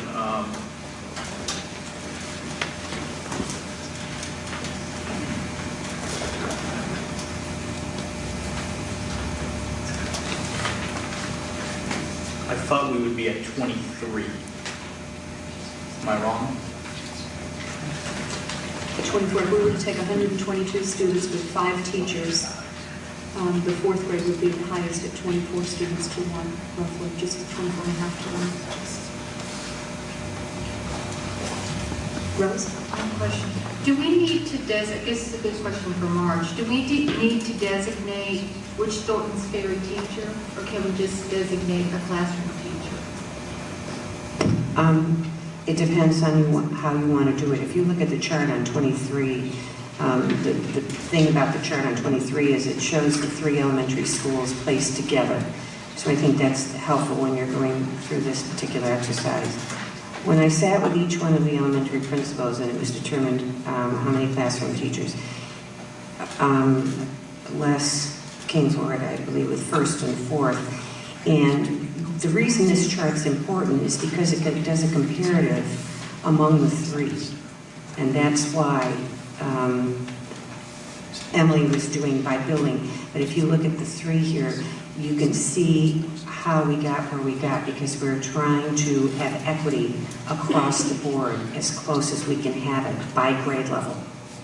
Because if you don't do that, you invariably get one building that would seem to be more ideal than another, and that's why we've done what we've done. So back to your point, the 2 we offered up were first and fourth. I think based on the comments that he had tonight, he would opt first to have the 4th grade teacher than he would the first, probably, if you were asking. These, the numbers on page 23, they were before the positions were reinstated, these projected enrollments and ratios. Is that correct? These were done with the elimination as proposed, so that would be the 4 teachers eliminated. So, for instance, if the first grade teacher at Thornton's was not cut, their ratio would be a bit lower than the other 2 elementary schools. That's correct, and that's again exactly why they were done in tandem. And again, that would be why Jennifer would say if the first grade teacher would be maintained, the enrollment where you see it on page 23, the ratio appears as 21, but if you were to add an additional teacher back to that, having 7 teachers, your teacher ratio would go down to around 18 or 19 to 19. Further discussion on the motion as amended. Rose? I would like to propose another, we voted on the first amendment? I didn't vote on the first amendment. Would you like to do that? Yes, let's vote on the first amendment. Any further discussion or questions on the motion as amended for the removal of 1 teacher at Thornton's Ferry School and 5 paraprofessionals at the behest of the administration at the elementary and middle school levels? Rose? Okay. So what actually I wanted to amend it to move the Thornton's Ferry back to 2 to keep the consistency that we were working towards. So what I wanted to do was I was thinking we were still discussing the amended. So the new amended would be 1 classroom, 1 classroom, 1 classroom, and the 5 paras. What I would like to do is I would like to recommend that we change, I would like to amend it to read 1 at MES, 1 at Reed's Ferry, and 2 at Thornton's Ferry, to keep our consistency. Okay. Do you want to do that all in one versus? Yes. Parsing it out as a separate I would motion? prefer to do that. There is an amendment on the floor. Is there a second? I'll second that. By George. Rose, anything further other than the desire for consistency? Could I have it restated to me, please? Okay, the restatement would be 1 classroom teacher at MES, 1 classroom teacher at Reed's Ferry, 2 classroom teachers at Thornton's Ferry, and 5 paraprofessionals at the 3 elementary schools and middle school to be determined by the staff.